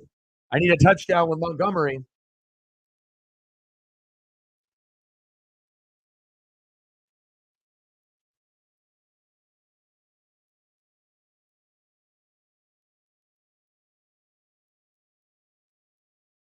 All my Broncos buddies are like, why didn't we challenge? I was like, shit, he got in the end zone 3 times. It seemed like so.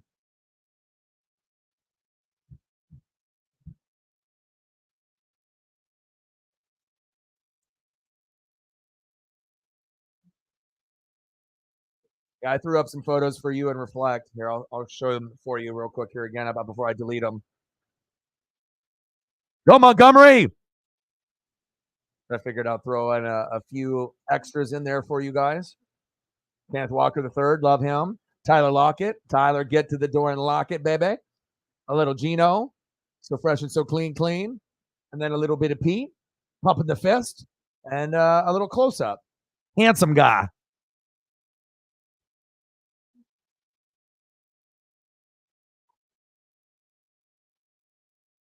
I need Montgomery to get 10 to 15 points. I mean, preferably closer to 18 if I could, but I don't want to get too greedy. I mean, we're going into the fourth quarter now, but at least getting him 10 to 15 isn't asking too much for a David Montgomery. So is that 6.5? I mean, if I can get 10 more points out of Montgomery in a score, that would be huge.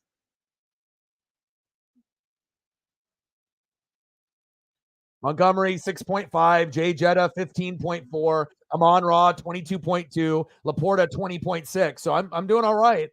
You know, after Adams with a 24.1 and a Chandler with a 24.7 for Chief O'Chief. And then Fo King Money is at projected for 120 and Reflective for 140. So Reflect may end up running away with it, but we'll find out. Hopefully I get to play him in the championship, though.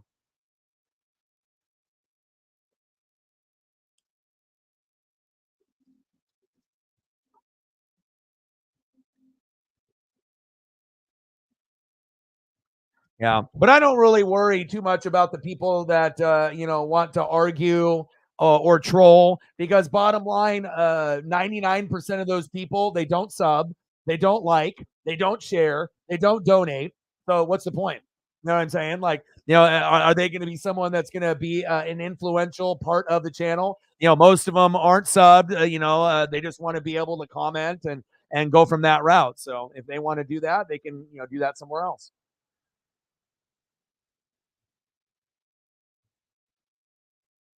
You think so?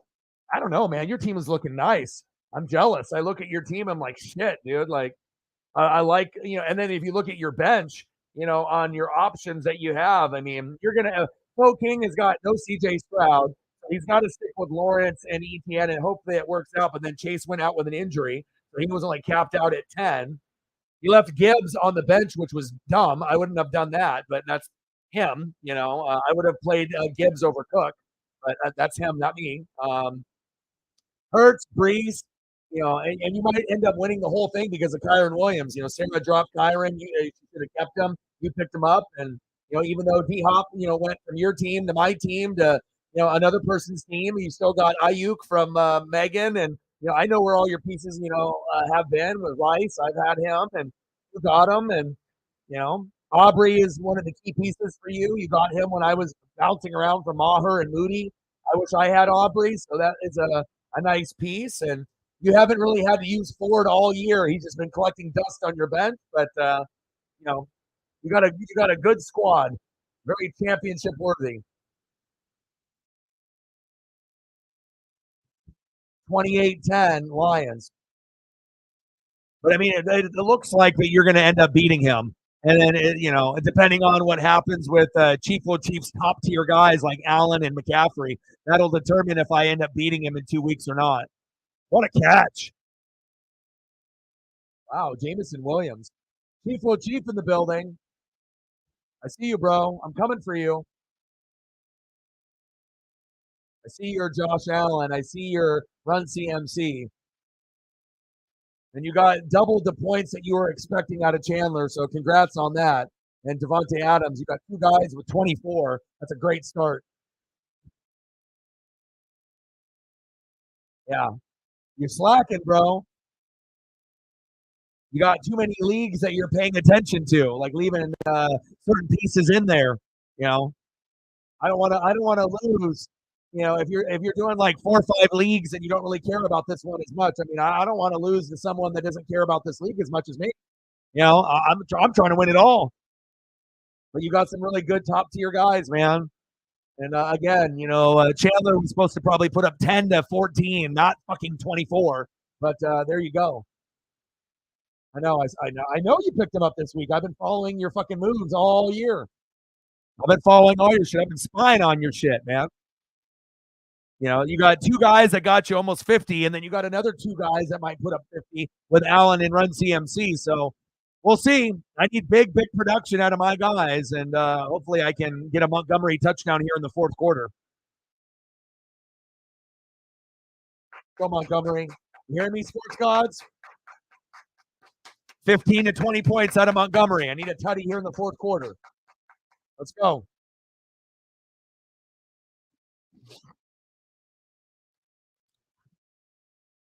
It might not matter what you do or what I do. If Reflect has all his players hit, we might be both fucked. So we'll see what happens. But again, congratulations on you, Fo King, and Reflect with a 10-4 record. You guys did absolutely great this year. Yeah, but hey, for you to not be really focused on the league 100% and be 10-4, that shows how well you drafted. And even though you haven't made as many moves as some of the others in the league, you've had enough star power with the number 1 quarterback, number 1 running back. That'll definitely help, and with a Devontae Adams. But remember, we're 5-0, and I told you if you don't improve that team, me, Fo King, and Reflect are coming. We did, and I said your guys are going to get hurt. They did. But you still were able to respond from that 5-0 record, and then you dropped a few, but not enough to get yourself eliminated out of the playoffs.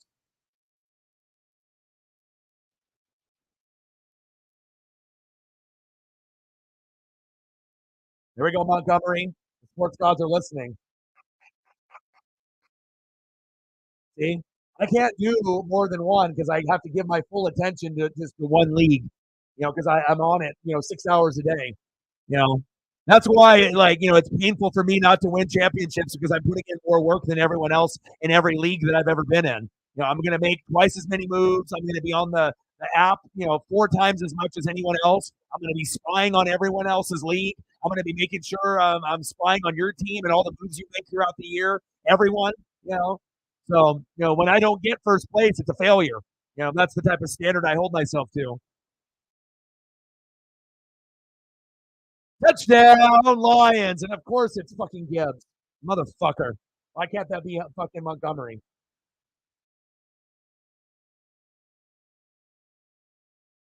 Yeah, but you got Allen, McCaffrey, Adams, and Chandler. You got Ferguson, D Hop. You know what I mean? So, even though Madison was hurt, you picked up the replacement and got even better results than probably Madison would have. And obviously, if you had Pacheco playing, then that would have been probably what you would have got out of Chandler or close to. So it's not like your team has been 100% healthy throughout the year either. So for you to have injuries and still to be able to get a Chandler to replace the points that you would have got out of Pacheco, that was huge for you. Oh yeah. There's no way in hell if you have Gibbs that you're fucking benching him ever. So I mean, but again, that's you either watch football or you don't. You're paying attention to how many looks of those guys are getting. But I'll tell you what, if I had Gibbs, I would be playing him every game. Even if I had Montgomery, I would play both of them. So like probably the only running back duo that you could play both guys at the same time and get better results than Jalen Warren and Najee Harris because those guys aren't really getting results or looks. You play both guys, chances are you're going to get 10 points or more out of both, and if you're lucky, you might end up getting 15 or 20 out of both, depending on who they play. So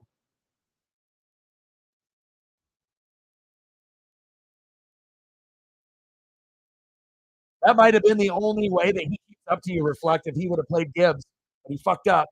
You can't predict the injuries with Chase, but I would definitely not be putting James Cook on fucking Dallas D over Gibbs. Like I don't know what he was smoking, but it must have been strong because there's no way in hell I'm playing Cook over him. There's zero scenarios I'm playing Cook over him. Zero. But again, that's him and not me or you. So that's his loss and your game.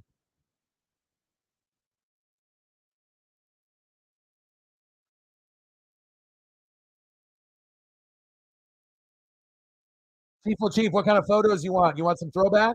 I got you, bro.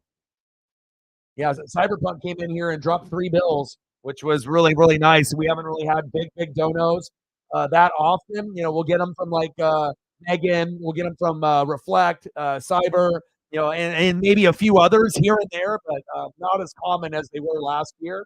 And obviously, we know that you try to help out as much as you can in the streams, and we appreciate you.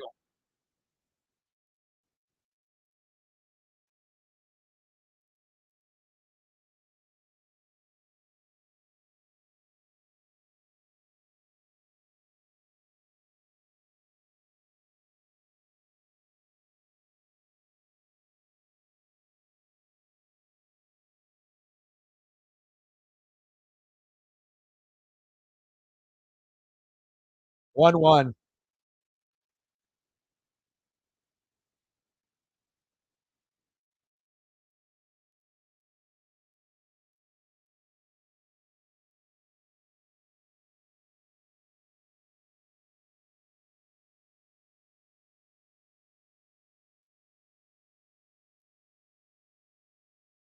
Appreciate you, bro.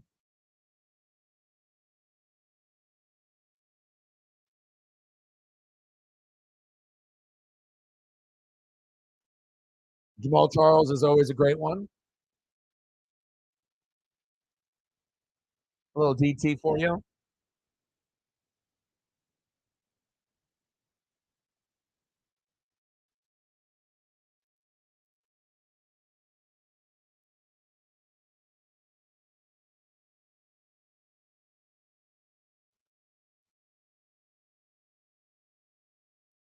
I'll get you one more, and then I gotta go back to the game here. A nice collection of studs. Appreciate you. All right, Broncos, your turn. 35-10. Wish that touchdown was Montgomery, but at least I have 12 minutes to get the Montgomery touchdown, I hope.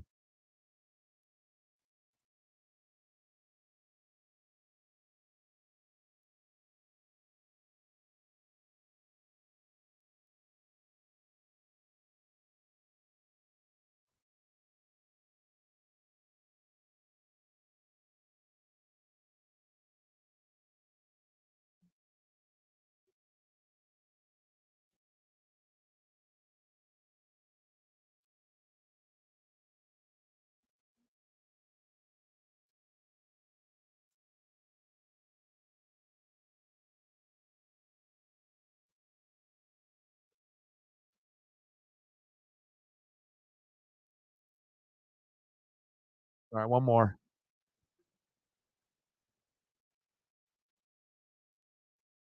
Appreciate you, bro.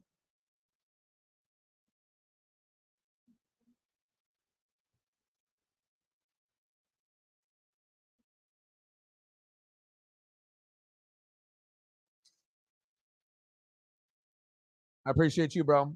$5 holla. I'll get you some Dante Hall and some like goats too, and a couple more Jamal Charles and some Pacheco's and whatnot. Prayers up for him. Hopefully he gets better because that you guys really are going to need that piece if you guys want to stay afloat. Bang, bang, bang, boom, boom, boom. Bang, bang. $5 holla. And if you want me to put in the call to the coaching staff to help those receivers stop dropping that fucking ball, so that way that you don't end up being the team with the worst drop rate in 10 years, we don't want that. We want you guys to get better, but I mean, obviously the weaknesses are very, very clear. Pacheco has been a gem, right? Rashee Rice has been good. Kelsey's been pretty good, but not up to his standard. Mahomes is losing his cool. He doesn't have that composure anymore because he hit his breaking point. Exactly. And people want to argue with me all the time, acting like that's not a big deal. It is a fucking big deal. I've been watching football since 85. I know when it's a big deal and it's not a big deal, but you do. And I think things would be much more calm. Like, even if you didn't have Juju, that's fine, right? Because Juju, got hurt and he wasn't really doing anything for New England. But just imagine if Juju was on Kansas City, right? And he didn't even have a good year like the year before that he was there last. But if he's out there, chances are he's going to catch the football more times than not, and that's less to Kadarius Toney, less to Sky Moore, less to Noah Gray, less to Justin Watson, and that would equal better production on the offense, to be able to have things flow better, So I guess, Juju and Bieniemy are the two big missing pieces, but even if Bieniemy was there, a lot of these problems that we're seeing wouldn't be there, in my opinion, because he would be able to make the adjustment and say, Kadarius Toney, no, I'm not going to throw to you anymore because I can't trust you. Pat, go to Juju. Pat, go to Travis. Pat, go to Rashee Rice. Things that go to Jerick McKinnon in the flat. Go to Pacheco. You have to be able to have those people give you that information and be like, this is not reliable. Yes, Sky Moore, Kadarius Toney can make plays. Justin Watson, Noah Gray, but who is going to be more clutch? We can't afford these drops anymore. Exactly. Exactly. It's nice to be able to actually have a good conversation, with a Chief fan that understands what football is about. It's not always about quarterback, running back, wide receiver, tight end. And when they fuck up, you make excuses and you're biased, saying that they're still good. They're not good. I got Mahomes in fantasy. I should know. Like, I follow all 32 teams. Oh, we got a scuffle. We got a scuffle. 100%. 100%. 100%. 100%. All right. You want anything before I go? I got you if you want anything. 100%. 100%. The thing is that some people are just not willing to admit, when things are not going their way. It's like, you guys, won so many championships and probably got a little too comfortable, and acting like, oh, we got rid of Tyreek. Doesn't matter. We're going to still be number one. Oh, we got rid of Bieniemy. Fuck him. We're still going to win. And then now you're starting to realize that too many things are disappearing and not enough is coming in return to keep that standard of being the best in the NFL and best in the world. 100%, because he is the best receiver. But with that being said, he still drops one or two a game. God bless you, bro. We had another Chief guy in here earlier that wanted to fucking argue and whatnot. And, I just can't deal with people that are overly biased and like that. Like, it's okay to admit fault. You're not going to be a Super Bowl winner every year. So why are you talking like it? These other guys, it's like, like they're the only team that exists and no one else is even in the same stratosphere. It's like, all right, well, all right, let me get you some exit photos if you're going to be leaving. You want to go Hawks or Kraken? We'll go Kraken because the Kraken are on. If you're going to be dipping out. Thank you so much for your support. And then we'll get some more photos for Chief will Chief and reflect. Let's go Kraken. And I'm really, really happy that I have someone that loves the Kraken on like that same kind of level. So I'm glad that, we don't have a lot of people that are going to be like us, but that'll be something that we can always share. You're going to be my Kraken reporter. You're the Kraken expert, and you'll give me Seahawk information and anything Seattle related too. So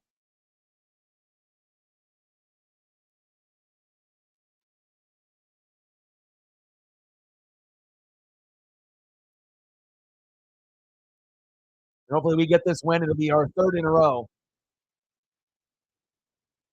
Appreciate you. I'm still going to be looking for that Kraken spinning logo. Can't wait until they make it.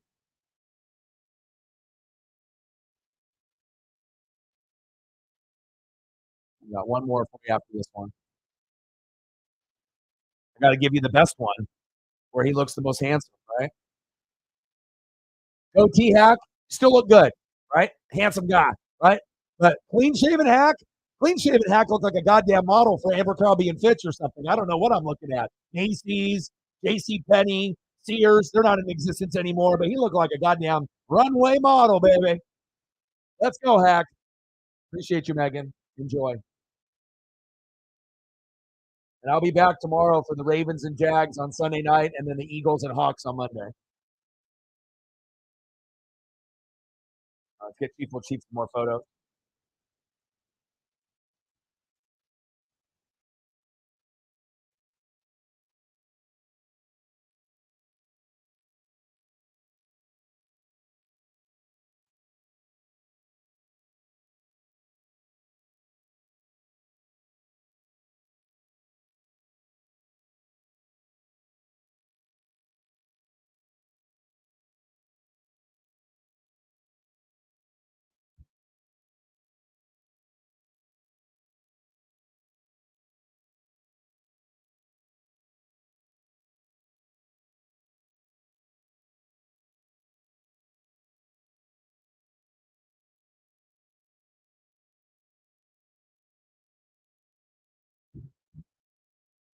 All right, brother.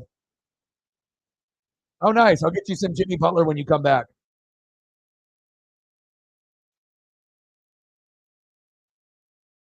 Right. Exactly. See, this is the difference between like, actually not being biased and being a super fan of a team, but admitting when things aren't really going right. Like, it's been a failure this year. It hasn't been a good year. You know, there's a different standard that the Chiefs fans are going to have compared to the other teams based on the success they've had in the postseason as of late.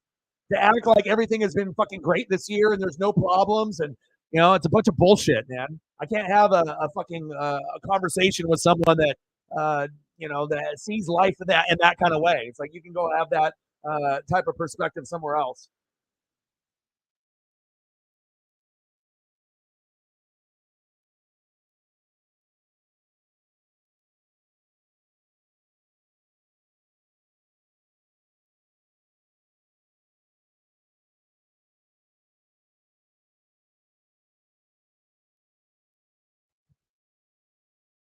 'Come on, Goff. Third down and 11.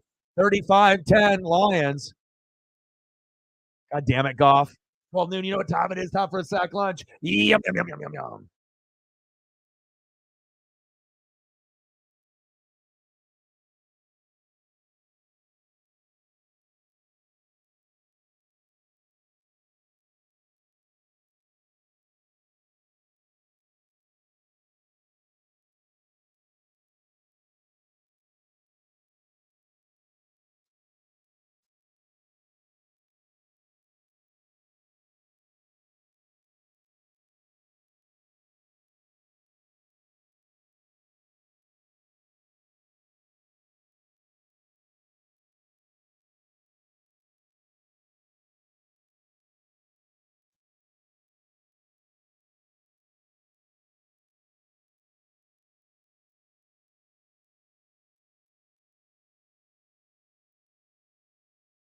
Thirty-five 10.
Ooh, OT. Yeah, not too sure.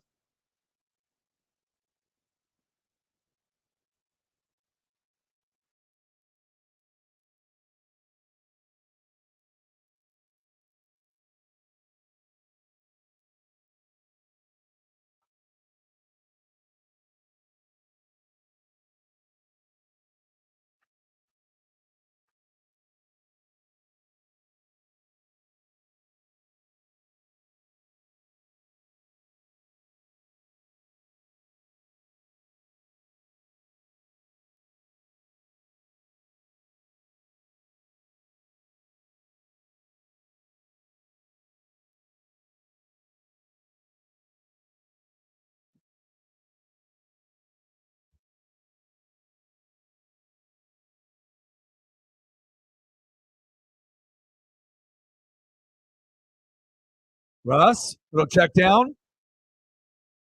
First down, Broncos. Move the chains.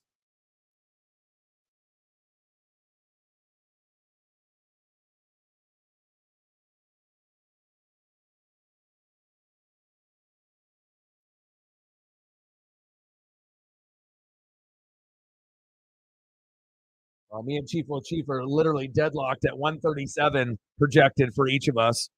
That's crazy. Russ, Judy, big hit. First down, Broncos. Move the chains.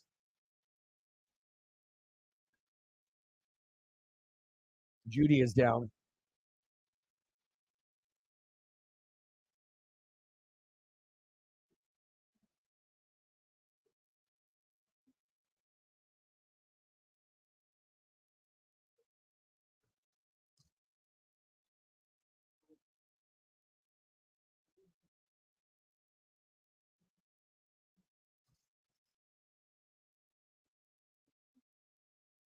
Thirty-five-10 Lions.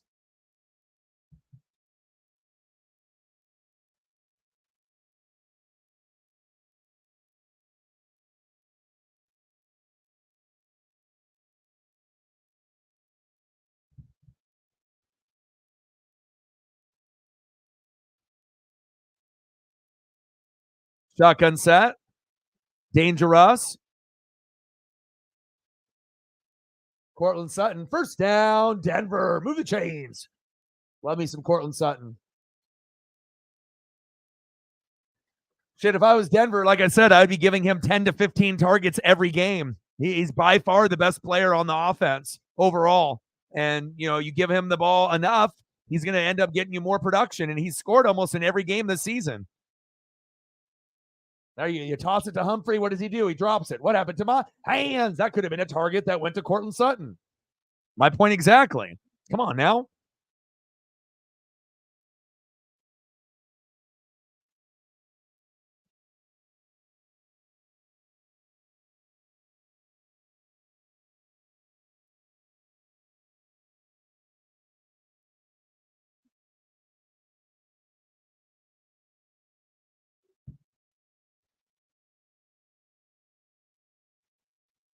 Yeah, Lions much, just like any team, Lions at home, they're going to play much better than on the road. Even if it's a team against like the Bears, you would think, oh, they could still win against the Bears on the road, but it shows you a divisional rivals, anything can happen. Dorsey's slow to get up. And Laporta has his biggest games at home for whatever reason. On the road, not as much, but at home, he's much more fluent. And it seems like they make it a focus to give him the ball at home, but on the road, they don't for whatever reason.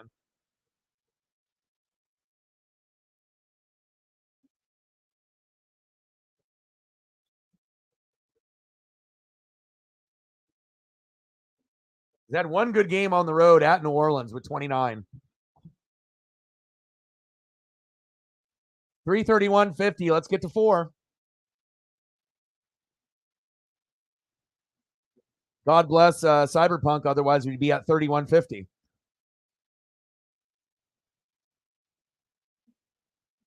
Third down and 2. Every dollar counts. Denver's second worst in the NFL guarding tight ends. Yeah. The Montgomery, though, hasn't really paid off for me, but Gibbs got his. But Montgomery, I mean, I'm just under 10 points right now. So, I mean, if I can find a way to, just get a little bit more out of him, just a little bit more, just like garbage time, just run the football, bleed the clock. But then instead of going to Gibbs, they go to Montgomery. I'm at 9.1. So, I mean, I guess, if I can get to at least an even number of 10, at the very, very least, and then as high as 15 or 16, I think that would be, and he doesn't even have to score a touchdown. It could just be ripping off a couple yards here and there, but I don't think that's too much to ask. But I mean, if I could get a tutty with him at the very end and they get to 42, that would be amazing, but I'm not expecting it. But a nice, like, 40-yard rip for a touchdown would be just amazing, but I'm not expecting that. Especially with Laporta doing well and Amon-Ra. But if I could get three guys at 20, that would be ideal because what I'm going up against. 24 for Chandler and 24 for Adams. You got to be kidding me. And we're right there, 136, 137. That's going to be the only close matchup. You're going to probably blow out Fo King money unless you have a couple guys shit the bed. But I don't think as I'm looking at your lineup, I don't know. You might have one or two spots that could get a little lower than expected, but I think you'll do pretty good this week, Reflect, based off the matchups. But again, you don't know until the games are played, right? Sometimes you think you're going to score 20, 30 points and the guy gets a 3 or a 5 or an 8, right? So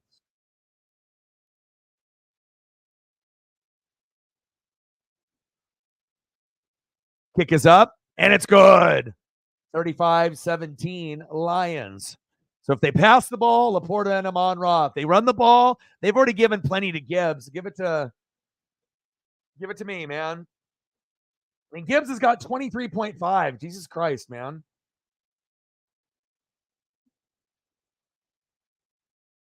I mean, getting 15 out of Montgomery isn't asking too much. Yep. And sometimes it's a little bit of luck. When you're doing your drafting, you don't realize who you're going to be, having unless you look ahead in the schedule, which some of us do. And then if I end up playing you, right, in that first round, in the championship round, I have all red. So the only way I'm going to be able to come back is if I have a strong last week, because I'm probably not going to get a whole lot of points in that first week in the championship. Literally, it's the same exact thing that happened to me last year, and the year before. Red. Like 8 out of 9 are red. How the hell am I supposed to win when 8 out of 9 are red? Fuck, man. It's ridiculous.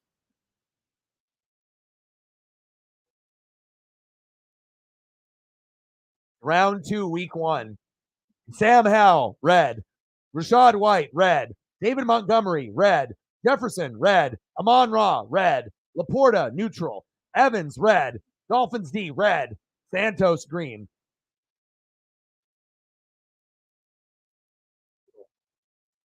I mean, it's like I don't mind having half red, but dude, having 7, 8 red out of 9 is ridiculous. I mean, I might be able to swap a couple to for neutrals, but it's not like I'm going to have 7 green out of fucking 9 spots. Yeah, well, yeah, we'll see. I mean, you could be like the Raiders and the Vikings and lose 3-0 and then put up like a almost 70 points the next week. I mean, you don't really know, what's going to happen from game in and game out. I mean, it's just, NFL is the most unpredictable league, and that's why we love it the most, because you literally don't know what's going to happen. You have an idea of what you want to happen, but that doesn't mean it will.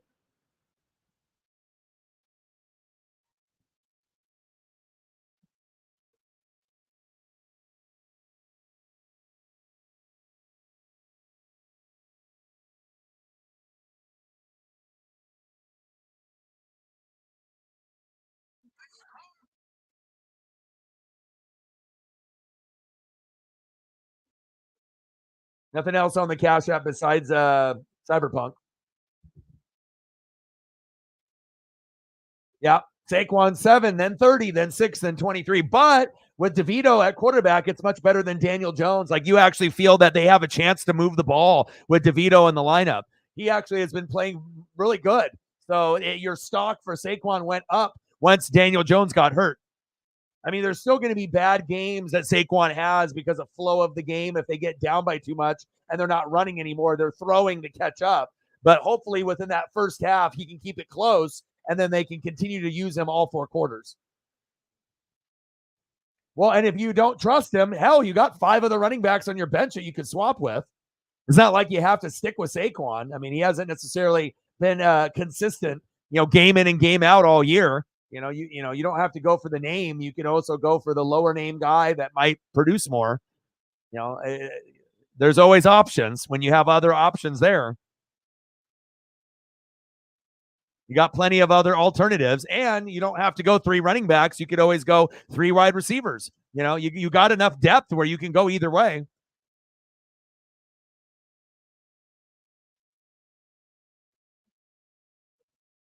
Yeah. But also, too, you have more receivers now instead of just like insane amount of running backs, like 10. So now you have like a few more receivers. So you don't have to really make, certain difficult decisions and be leaving all these points on the bench picking the wrong guy. Sometimes it's good to be able to have like a couple more receivers on the bench. So that way you don't have all running backs and all of a sudden you're leaving like 80 points on the bench and you lose, so at least you're going to have like a little variety. Waddle versus the Jets, yeah.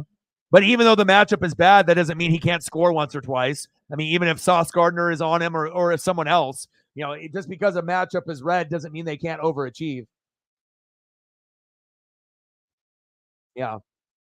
You've done a good job. You've picked players that I would have picked up. Everyone that you've picked up pretty much all year, I would have made the same exact move. Like I said, I haven't seen anyone really play like me ever. You're the first one that I felt that you're on my level, like as far as playing. Like I feel with like Chief Will Chief and with Fo King, their teams are good, but they don't have the depth on the bench like we do, to make a complete team. That's the difference. They still have pretty good pieces on the bench, but they have players on their team that I would never have on my roster. That's the difference. You know what I mean? There's certain guys that they have that I would never have on my team, not even for a week. You know what I mean? So that's kind of the difference, when you can separate the elite from the guys that are just like, good or just like a 1 week filler. So and it's not like Fo King and Chief Will Chief are bad. Hell, they might end up playing each other. Who knows? But what I do know is that your team and my team are the best. Like if you're looking at just like, just the eye test and you're looking from top to bottom, you know what I mean? Like what team has the best players? I think it's pretty clear top to bottom. It's your team and then my team. 35-17 Lions. No, it's not. No, it's not. I had Purdy and I had CJ Stroud earlier this year. So I would know. I'm always looking, to improve the roster. And if I think a guy is good, I'm going to go with the hot hand. 0.2 more for Montgomery.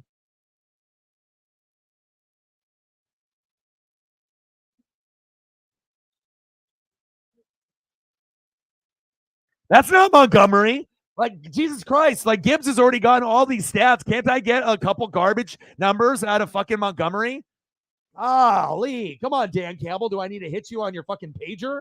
Jesus Christ. Can I get like 3 or 4 more points before the game's over? It's like, why the hell do you got Gibbs in there? The game's over already. He already has a great stat line.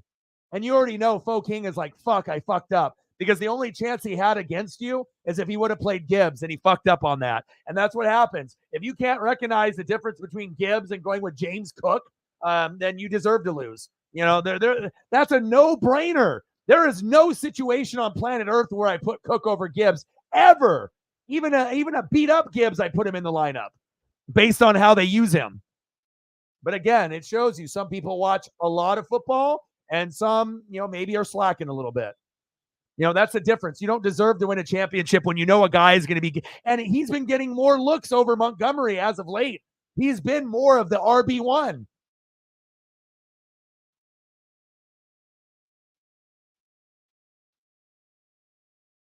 There's Montgomery, and it's of course he only gets a gain of like a yard. Yeah, and it is possible Cook can go off, right? It is possible. But who's Cook going against? Dallas defense.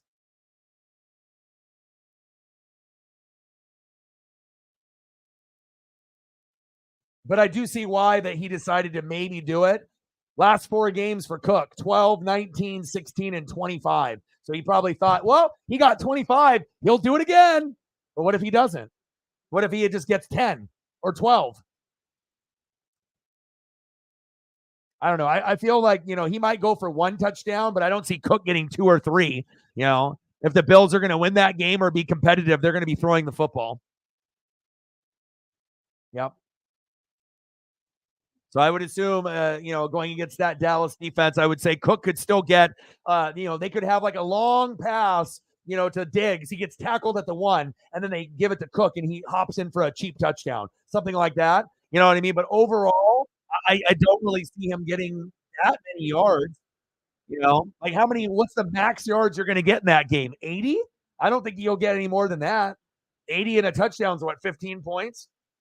In last 4 games, he's got 109, 73, 43, and 58. I would assume 40 to 60 yards. And then if he's lucky, a touchdown.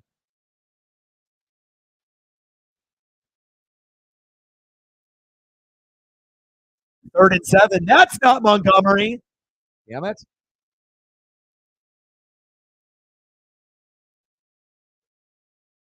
But he needed to play Gibbs to beat you, or at least compete with you, and he didn't. So Montgomery's at a 10.2 at least. 136 to 137 projected. 24.8. That lost it for him. I highly doubt that you're going to get 24.8 out of Cook. You probably have a better chance getting 4.8 than 24.8. But that's that you live and you learn. You either know football or you don't. But I mean, to me, if you're a fantasy guru, there's no scenario. I mean, even if he had 4 straight games of double digits, just the simple fact that he's playing Dallas, and then you got this game at home against Denver, you go with Gibbs. What's good, brother? I'm really happy that you're a super fan, right? But you're not like overly biased. And when you know that someone says something about your team that's honest and it's true, and you don't take it as a personal attack, it's true also. But you get these other people that just, they think anything that's not positive, not saying that Patrick Mahomes is God, not saying that Andy Reid is God, not saying that Travis Kelce is a sports god. And if you say anything that's not up to their standard, then it's an attack, like acting like the Chiefs have been playing good football this year. They haven't. It's not a personal attack. It's just truth.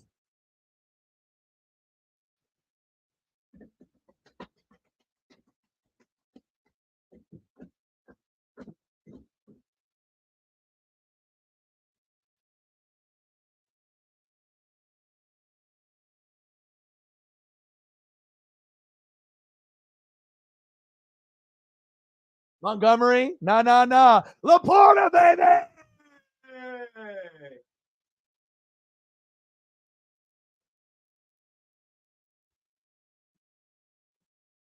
Let's go. That made up for it. Here I come, Chief. Well, Chief, I'm sorry, brother. Here I come, bro.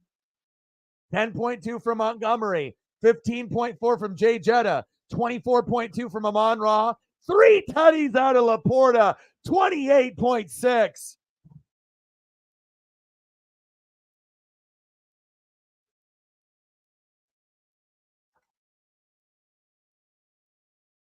Let's go.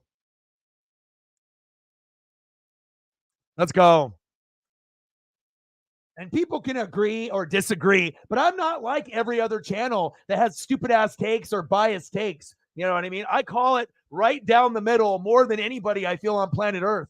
There's a reason why these other networks watch and steal my material, because I read more, I watch more film, and I honestly feel that we have, for the regulars, we have some of the smartest people collectively out of a channel. You know what I mean? So, I mean, if you want to, act like football and this and that, that's fine. You know what I mean? But when you're dealing with someone that reads, 6-7 hours a day, watches film for a couple hours, follows all 32 teams, maybe even more than your favorite team, like, I'm not saying anything that's going to be overly biased. If my team sucks, you're going to know it. If my team is good, I never have any reason to be overly biased, because if you want biased, terrible takes, you can watch any channel on YouTube or anything on TV and get that.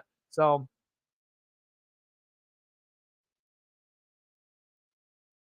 I mean, like I said, people get upset when I speak the truth. They don't want to hear it. You know what I mean? Like I said, they get really flustered and upset. Like I said, a lot of fake people like to watch fake channels, and there's a lot of fakes out there. And the fake people don't like me. They don't like me whatsoever. You know what I mean? But like I said, if I was so overly biased, then I would be talking on how great the Bucks are every year and how good the Mariners are and how good the Blazers are. I mean, I'm never shoving that shit down your throat. Hell, my favorite team is the Oregon Ducks, and my favorite quarterback ain't even fucking Bo Nix. It's Michael Penix Jr. Go figure, you know? So, of course, you can always tell the people that don't know me and the people that do, and the people that know my, takes and what I, do to get to that explanation. You know what I mean? I'm not just spitting shit to say it.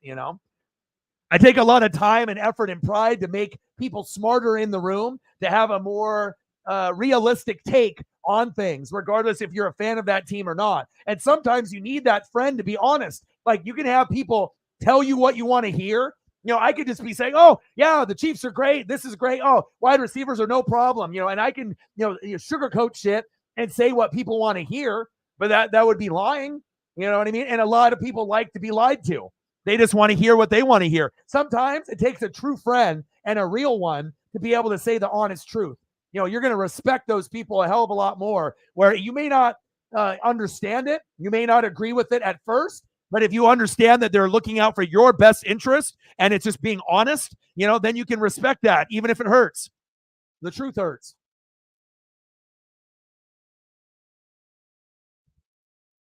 Let's go, baby. That made up for the Montgomery with the only 10. But things are looking much better than they were. You still got Josh Allen and McCaffrey. So, and I left Deontay Johnson on the bench with 16.2. I was going to sub him in for Mike Evans. I just pray to God Mike Evans hits 15 or more. Otherwise, I might lose to you. But again, it's best of 2 weeks. But at least, me investing in the Detroit Lions early in the season, it worked out. And I copied, the strategy from Shepard. Shepard had Burrow, Mixon, Higgins. And I said, you know what? I'm going to do that next year. And I did, and it worked. So, but again, you have to make sure you pick the right team that is surging, and obviously the Lions don't have a defense, but most of the time that offense has been rolling. So.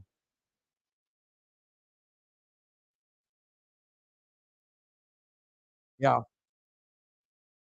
And plus also too, I mean, if you look at the takes and if you look at the ESP, I'm not going to be right all the time, but I do honestly feel with the amount of work that I put in, I'm going to be more right than most people because I'm putting in more work. I'm reading more. I'm watching more film. I'm listening to other people. I'm getting their takes on it, and then I watch the film and I come up with my own conclusion, but people that don't do any research or any reading, and they're just biased fans, they just want to fucking argue and they hate me, and that's fine. Yeah. But the thing is if you didn't have 5 leagues, that wouldn't have happened. If you didn't have so many distractions, that wouldn't have happened. You wouldn't have had Brian Robinson sitting in there at a 0 all day today. You would have made a move earlier, and then maybe you could have even put in another running back and then moved, Chandler up to that RB1, RB2 spot. And then you could have decided something else for wide receiver or running back, right? You got too many leagues, right? So you spend more time on just 1 league or 2 leagues, better results, and you focus more. You got 5 leagues. I mean, do you really care? You know what I mean? You got 5 leagues. You're emotionally caring equally for all 5. Instead of just focusing on 1 league. You see what I mean?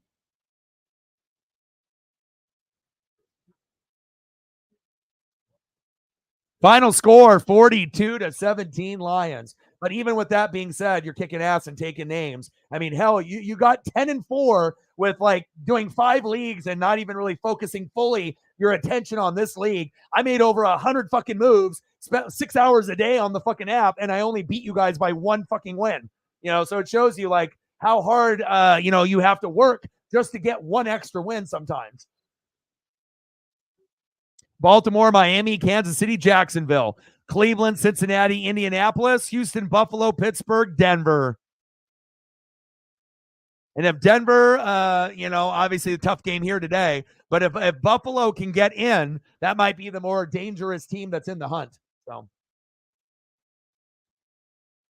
So moral of the story, Chief will Chief, don't do 5 leagues. Next year, do 2. Do this one and do another one, through your buddies or whatever. And then that way you won't end up having a 0 at kicker with Patterson.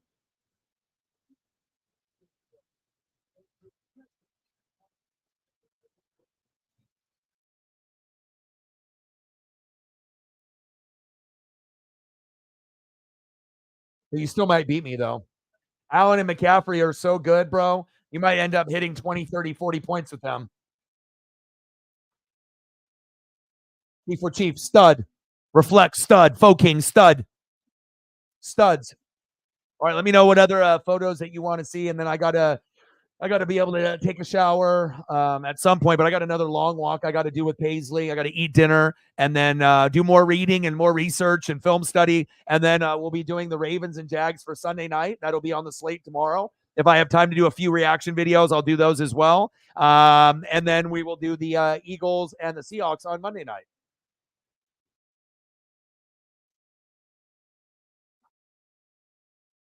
Yep. It's a greedy dog. Do you think you're going to win any of the leagues out of the 5? Like, what are your how many are you in the playoffs for out of the 5 leagues? Like 3 or 4 leagues out of 5 you're in the playoffs, or what? Or all 5? Like, how many are you in the playoffs? And then how many do you actually think that you have a chance to win? Like, honestly. Colleen Wolf, oh my.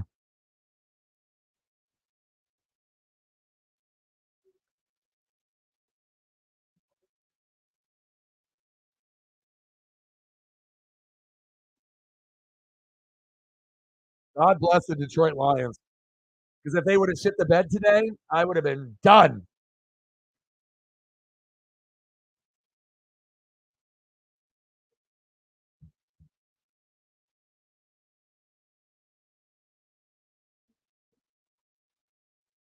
Let's get you a few more photos here.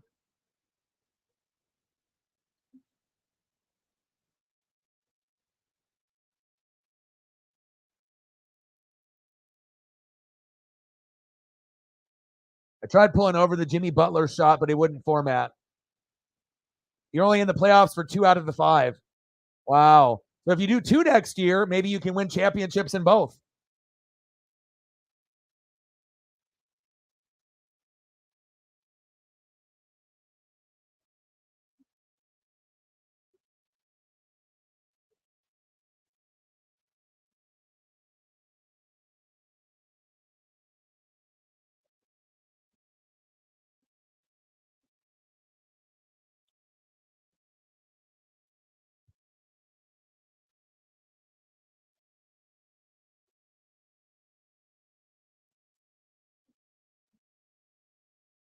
Injuries and bad decisions. What's the worst decision that you made this year?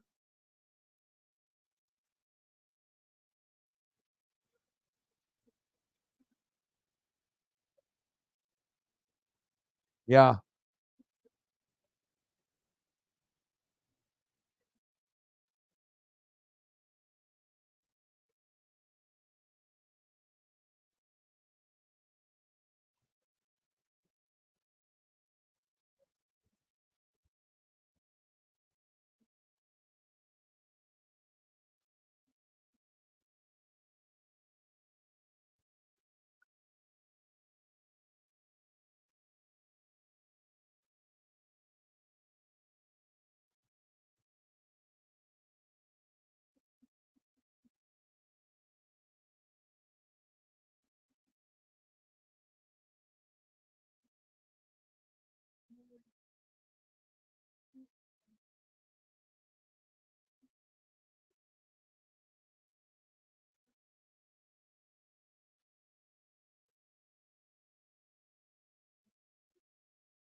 I need David Montgomery to be the finisher, not goddamn Jameer Gibbs if I want to fucking be able to win a championship. Garofolo. Yeah, well, when you got, I couldn't even imagine doing 5 fucking leagues, bro. But again, there were money leagues, so. But I just feel if you do too many, you can't focus enough on the ones that you need to. Too much is going on. You can't focus on the wire. You can't focus on moves. And like I said, especially if you got all kinds of other things going on.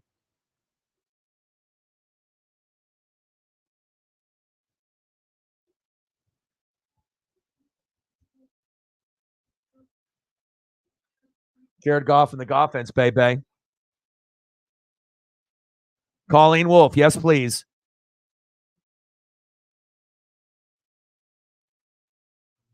Who's better than Colleen Wolfe? Nobody.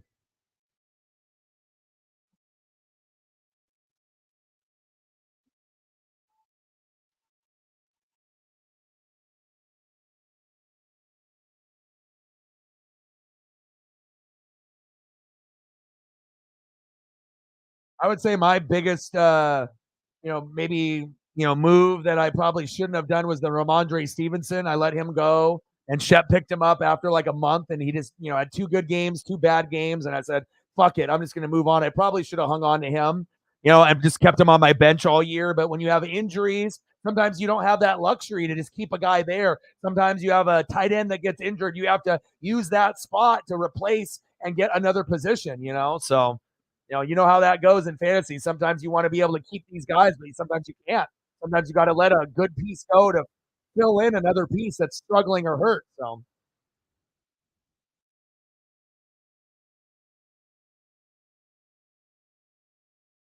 so you would play the top scorer, but you would be second or third, but you just couldn't get enough to beat them because they were the top. That's tough too. I know what that's like as well. Absolutely.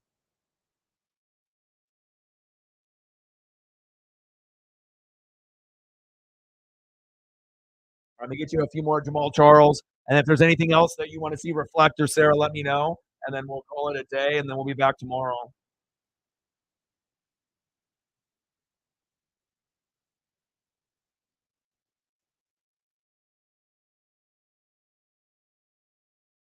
I'm just glad that that you're not biased, and like we can actually have like a normal conversation regarding the Chiefs, and pointing out the good, the bad, and the ugly. You know what I mean? And you can definitely tell. Just not all fans are created equal. Everyone thinks that they're an expert at football, and then we obviously know clearly there's a lot of people that think they know football, but they don't. They think they do, but they really, really don't. Just because you play Madden doesn't mean you're an expert in football. You just can't watch, the games of your team and think that you know everything. I mean, it's just not realistic. Big facts. I mean, shit, I'm still learning every day. And I'm covering all 32 teams and I'm reading like I'm on a fucking staff.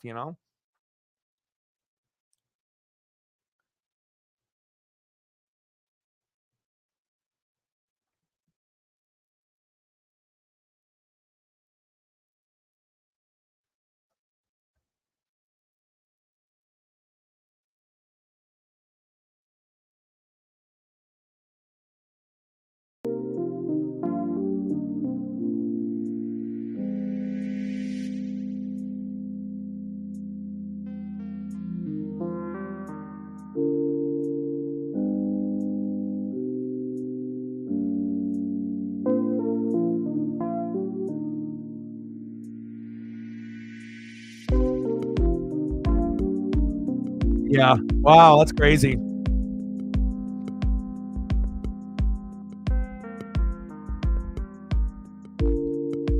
If you want to end up being a champ in fantasy, you just got to read more. You know what I mean? You got to be able to click on more names. You have to dedicate more, to because like I said, if you're going to already be playing for money and you're investing a lot of your time and energy, if you're not going to give it 100%, then you're just throwing money away. You might as well just give me that money.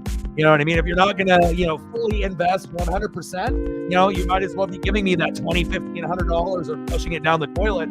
You're not going to be able to just luck yourself into a championship. I mean, I guess it's possible you can, but I mean, if you're playing with people that are actually good in the league, it's not very realistic. You know what I mean? You go against the top dogs, it's going to be tough. But we're going to go down to the wire. You and me are going to battle it out, brother.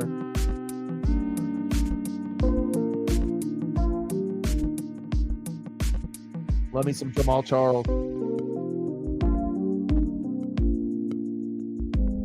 I mean, because the thing is a lot of the things that I say, the diehard Chief fans that are real, they know what I'm saying is real. It's just the ones that are oblivious or they're not willing to admit that there's problems, you know?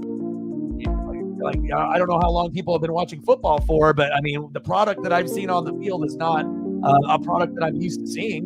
You know, not from a guy like Mahomes and Kelsey and Andy Reid. That's big facts.